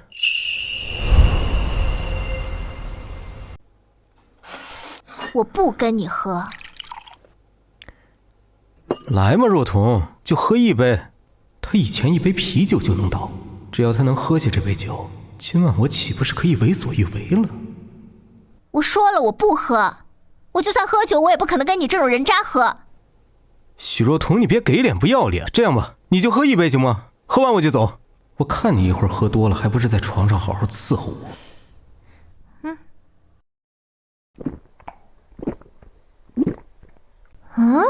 我没醉，以前一杯啤酒就醉了，现在这一大杯红酒被灌下去，竟然没事儿。看来我的身体确实已经升级到百毒不侵了。你为什么没醉？醉？我为什么会醉？这不会是假酒吧？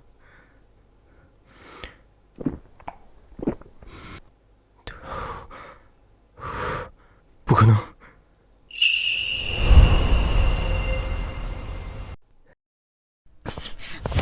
你也喝，接着喝，你不喝也得喝，喝！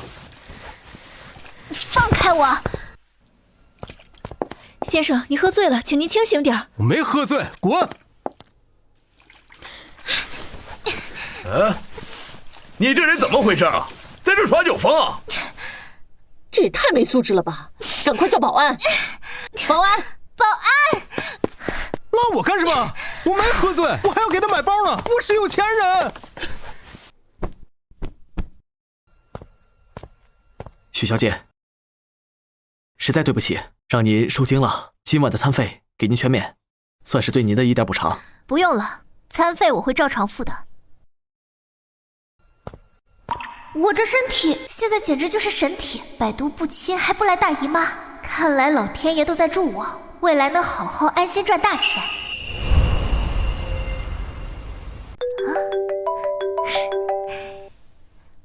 喂，珊珊大美女，有什么吩咐呀？若彤，我给你挖这个大消息，我老家隔壁村的农户听说家里藏着祖传下来的宝贝，说是老物件，要不要去看看？说不定又是个大漏。真的啊？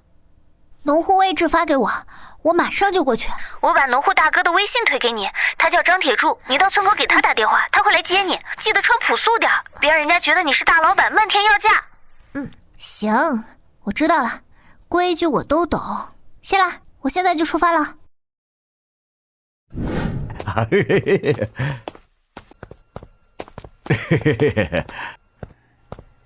许小姐啊，快坐快坐。谢谢嫂子。嫂子，其实不用这么客气的，我啊是听张大哥说咱家有那个祖传的宝贝，我这特意来看看。许小姐先坐，宝贝啊确实有，是我爷爷的爷爷传下来的，一直啊我们都舍不得动，今天你来了，给你开开眼。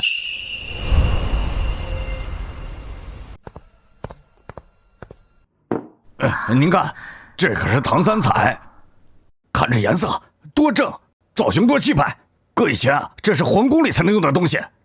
现在月饼价值50元，说的这么唬人，竟然是假货。许小姐啊，这可是我们传家宝，多少人想买，我们都没舍得卖。您要是真心想要，我们才舍得割爱的。乾隆粉彩开光8仙过海图盘，8件真品，价值1.2亿。我的天哪！上亿的宝贝竟然用来装饭菜，这也太暴殄天物了！必须想办法拿下这8个盘子。大哥，你这唐三彩看着真好啊，就是我这也不懂行，你看我万一买错了，那我回去我不得亏大了。所以我想问问哥，你这唐三彩，你打算啥价格出啊？一口价10万，少1分都不卖。哎，这可是正经的老物件，我找人不过高价了啊！哎呀，可是这10万是不是太贵了呀？我这预算也没带那么多，这10万块钱，要不然就算了吧。许小姐，10万块是真不贵，你想想，这祖上传下来的东西哪有便宜的？这就是珊珊介绍您来的，我们才给了这个实在价。可是这10万块钱呀，它对我来说，它也不是什么小数目。我这一时间我也，要不这样吧，这10万呢我就拿下，然后哥嫂子，你们看着给我整点儿什么盘啊、碗啊，这个小物件给我，当天头，这样我心里也能好受点儿。天头？我们家除了这个唐三彩，也没啥值钱的东西啊。要说小东西，也就家里这几个吃饭的盘子了，都是普通瓷碗，不值钱。你要是不嫌弃，你拿走。这多不好意思呀，这您不还得用吗？哎呀，几个破盘子而已，不值几个钱。你要是不嫌弃，这8个都给你。来，徐小姐，你拿好。这盘子虽然普通啊，但用着结实。行。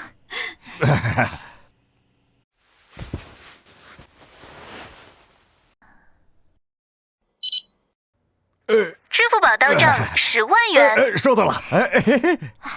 那我走了。那我们就不送了啊。不用送。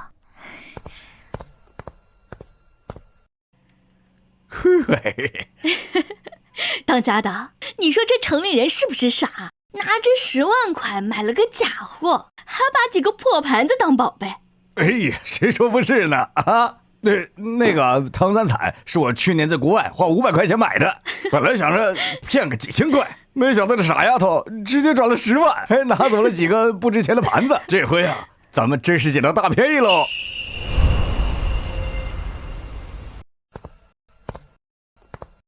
师傅，捡到了什么宝贝？拎了这么多东西，肯定收获不小。嘘。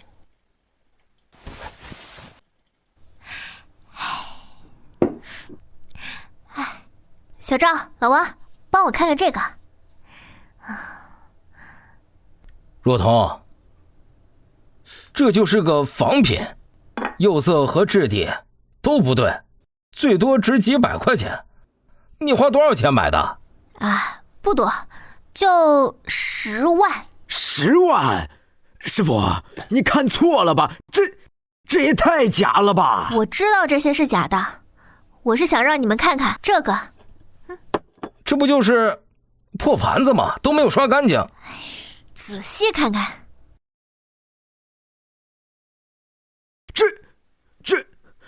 这是乾隆粉彩开光8仙过海图盘。我看看。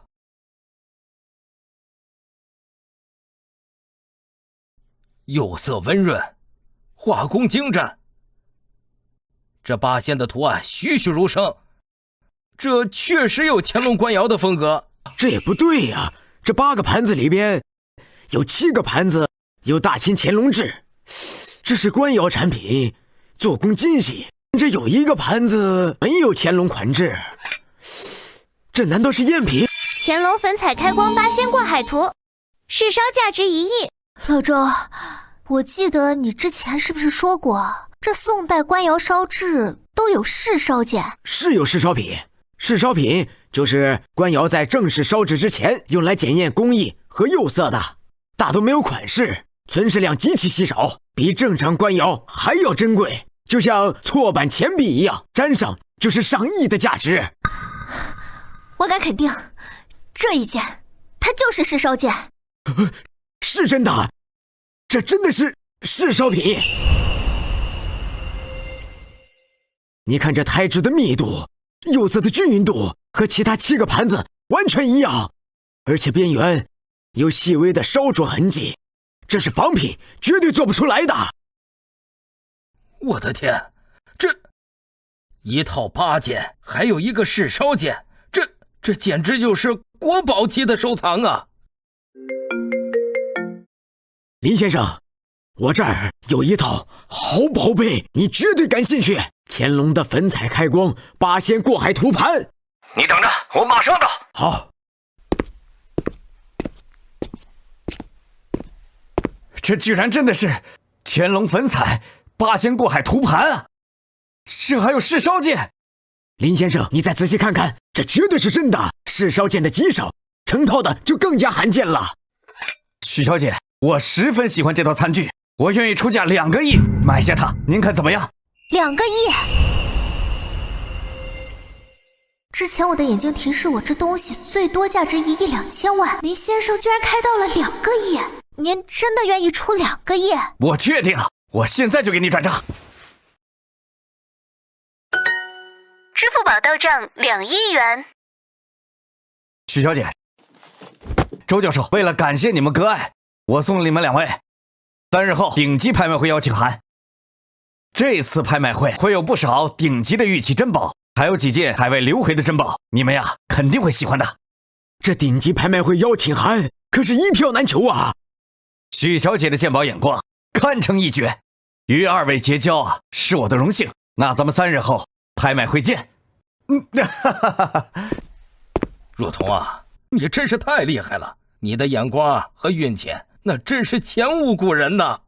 师傅，这3天后的顶级拍卖会呀，一定有不少宝贝，咱到时候还可以再捞一把。没错，属于我的精彩才刚刚开始。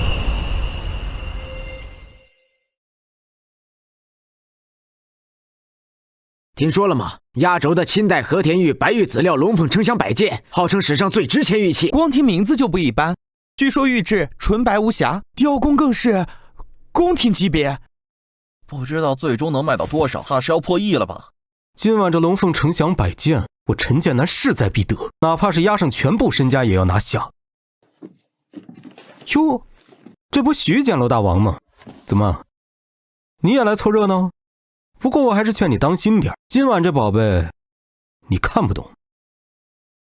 我看不看得懂这宝贝跟你有什么关系啊？与我无关。你那些钱哪个不是捡漏蒙来的？就算是遇上真品，你连个好坏都分不清，半路出家的，懂什么？陈建南，我的钱那是靠努力见真品，实打实的累积还有眼光，而你的钱应该是靠赌的吧？运气？你那都是运气。徐若彤，你少在这装模作样。运气这东西，迟早都会用光的。在真金白银面前，狗屁都不是。我已经抵押了我的全部房产，足足攒了1.5亿。等我拿下这宝贝，就让你见识见识什么是真正的实力。各位大家，接下来就是本次拍卖会的压轴拍品——清代和田白玉籽料龙凤呈祥摆件。此摆件质地温润，雕工精湛，经初步鉴定为清朝宫廷御用珍品，起拍价8000万。现在竞价开始。8500万，9000万，1个亿，1.5亿，1.8亿，2亿，2亿，这价格我实在是跟不起了。是呀，我也跟不起了。陈先生出价2亿，还有更高的吗？2亿第1次，2亿第2次，2亿第3次，成交。看到了吗？这就是实力。2亿的顶级玉器，可不是你那些捡漏来的小玩意儿能比的。你也就只能捡漏，永远也踏不进顶级收藏圈。现代普通和田白玉籽料，价值200万。2亿，买了一个价值200万的仿品，不知道一会儿陈建南还能不能笑得出来？那还真就是恭喜陈先生了。现在知道服了，早就跟你说过，实力才是王道。师傅，这摆件看起来确实是真品，陈建南这次……嘘，好戏还在后头呢。各位藏家，本次拍卖会原本已经结束，但主办方临时收到一件神秘藏品，决定追加拍卖。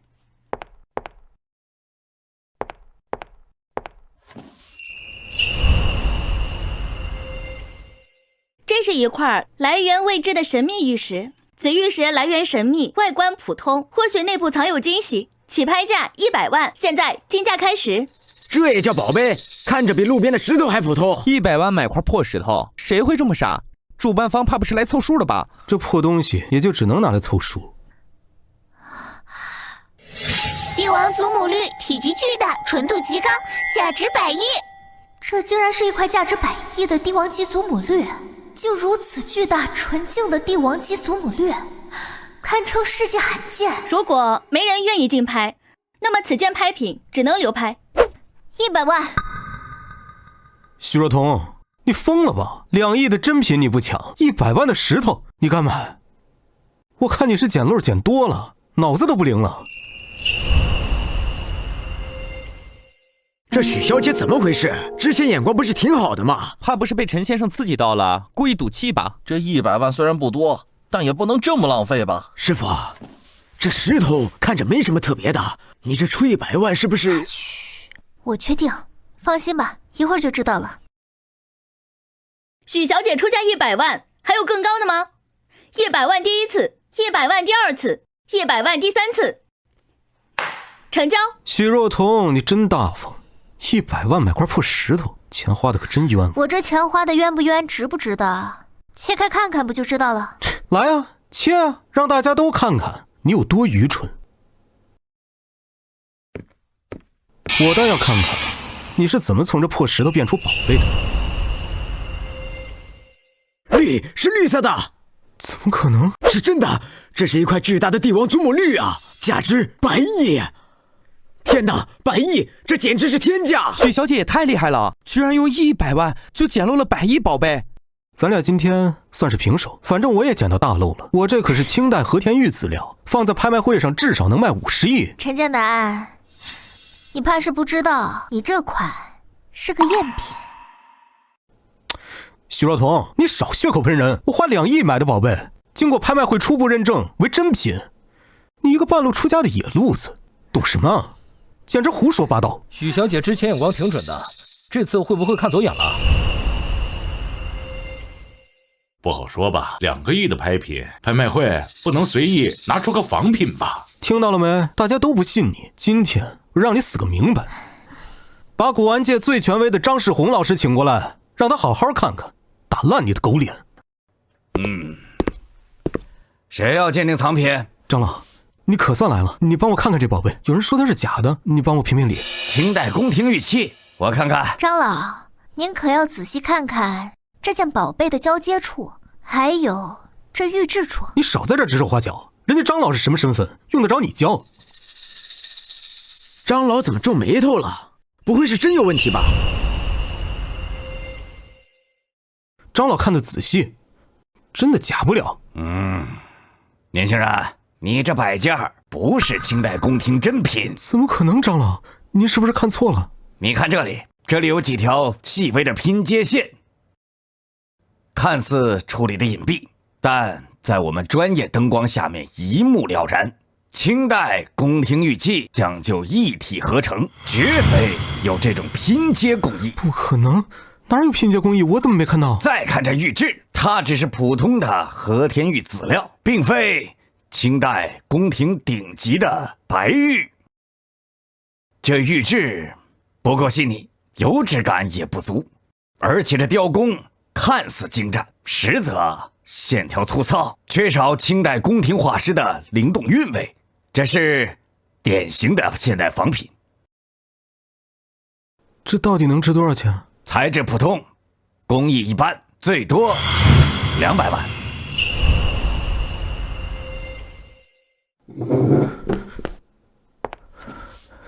200万，我花2个亿买了200万的仿品，我的公司，我的房产，不，这不可能！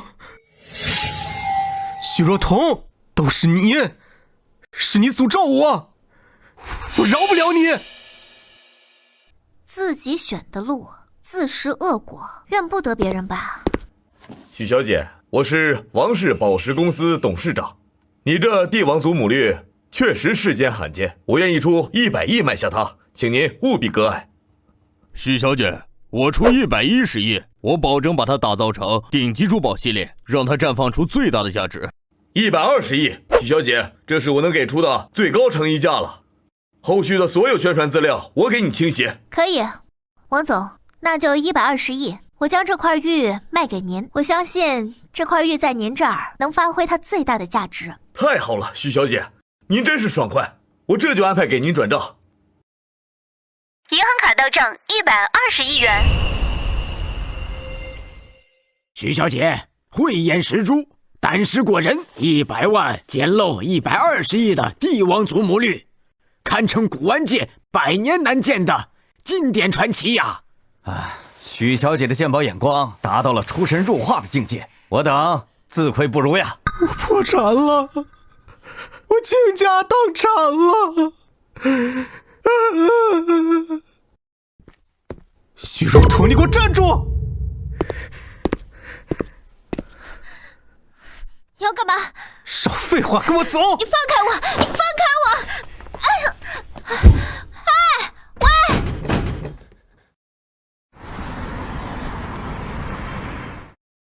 陈建南，绑架可是犯法的。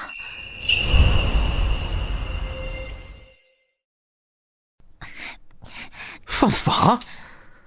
我都倾家荡产了，我还怕犯法？若不是你，我能花2亿去买一个假品。我的房子，我的公司都没了，你毁了我的人生。签了，现在就签。只要你同意跟我结婚，你的100亿资产就有1半是我的，否则我就拉你一块去死。你让我签我就签啊！想得美，我才不会轻易签呢！做梦吧你！救命啊！敬酒不吃吃罚酒。这是强效迷药，只要你喝了它，我让你干什么你就干什么。喝了它，喝，快喝！我不喝。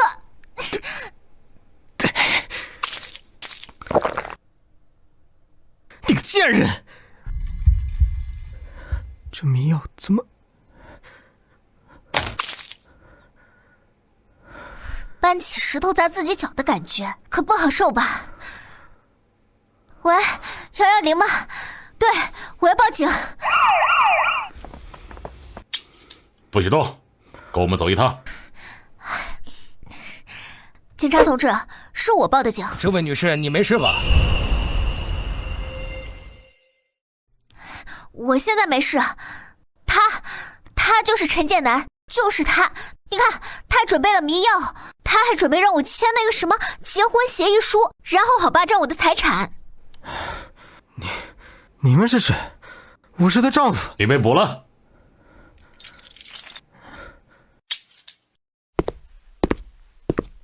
徐若彤，都是你害的，你给我等着，我做鬼也不放过你。看，陈建南，这一切都是你自己咎由自取的。是你觊觎我的财富，你还嫉妒我的能力，这都是你自己自食恶果。你一步步挑衅我，接下来等待你的将是法律的制裁，在里边好好反省吧你。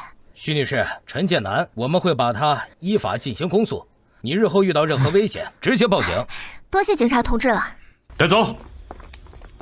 现在晦气的人总算彻底解决了，接下来我要开公司，发现更多的古董宝贝。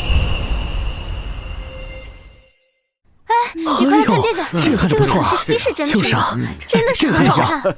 若彤，你看，开业这阵仗，全行业的大咖都来了。咱们若彤鉴宝中心一开业，就火遍圈子了。这是多亏了大家对我的照顾，非常感谢大家来捧场。当然啦，谢谢你能来这陪着我。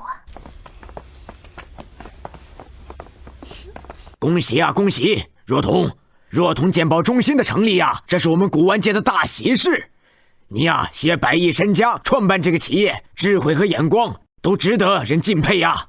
是啊，你年纪轻轻就有如此成就，还愿意搭建这专业的鉴宝平台，避免了更多人上当受骗，你这份心太难得了。师傅，您可是咱行业的标杆呐！今天我特意带了私藏的几个小物件来给咱们的中心添人气。若彤，你怎么突然变年轻了？皮肤怎么突然变得这么好？天哪，徐总状态也太好了，比刚进来时还要漂亮，像发着光一样。这气质太绝了，像是天女下凡都不为过。哇，这么多宝器汇聚一身，真是闻所未闻。吸收了这么多宝器，看来我要永驻青春。这双眼睛带来了惊喜，从来没有让我失望过。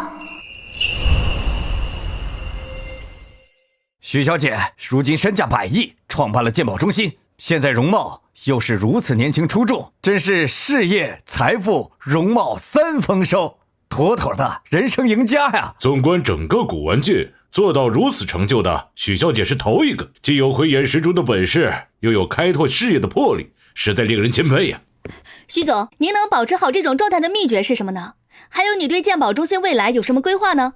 秘诀大概就是我对这些文物的热爱吧。我想，这里的每一件珍宝都承载着他们的历史文化，与这些珍宝相处啊，就是会觉得内心十分的平和，也会得到这些宝物的滋养。至于这个鉴宝中心，我想打造的是一个公平专业的平台，这样的话既能够帮大家鉴别宝物的真伪，更能够让大家了解传统文化的魅力。这样的鉴宝奇才，这样的人生赢家，绝对配得上是鉴宝女王的称号。大家说对不对？对，鉴宝女王实至名归。鉴宝女王，鉴宝女王，鉴宝女王，鉴宝女王，鉴宝女王。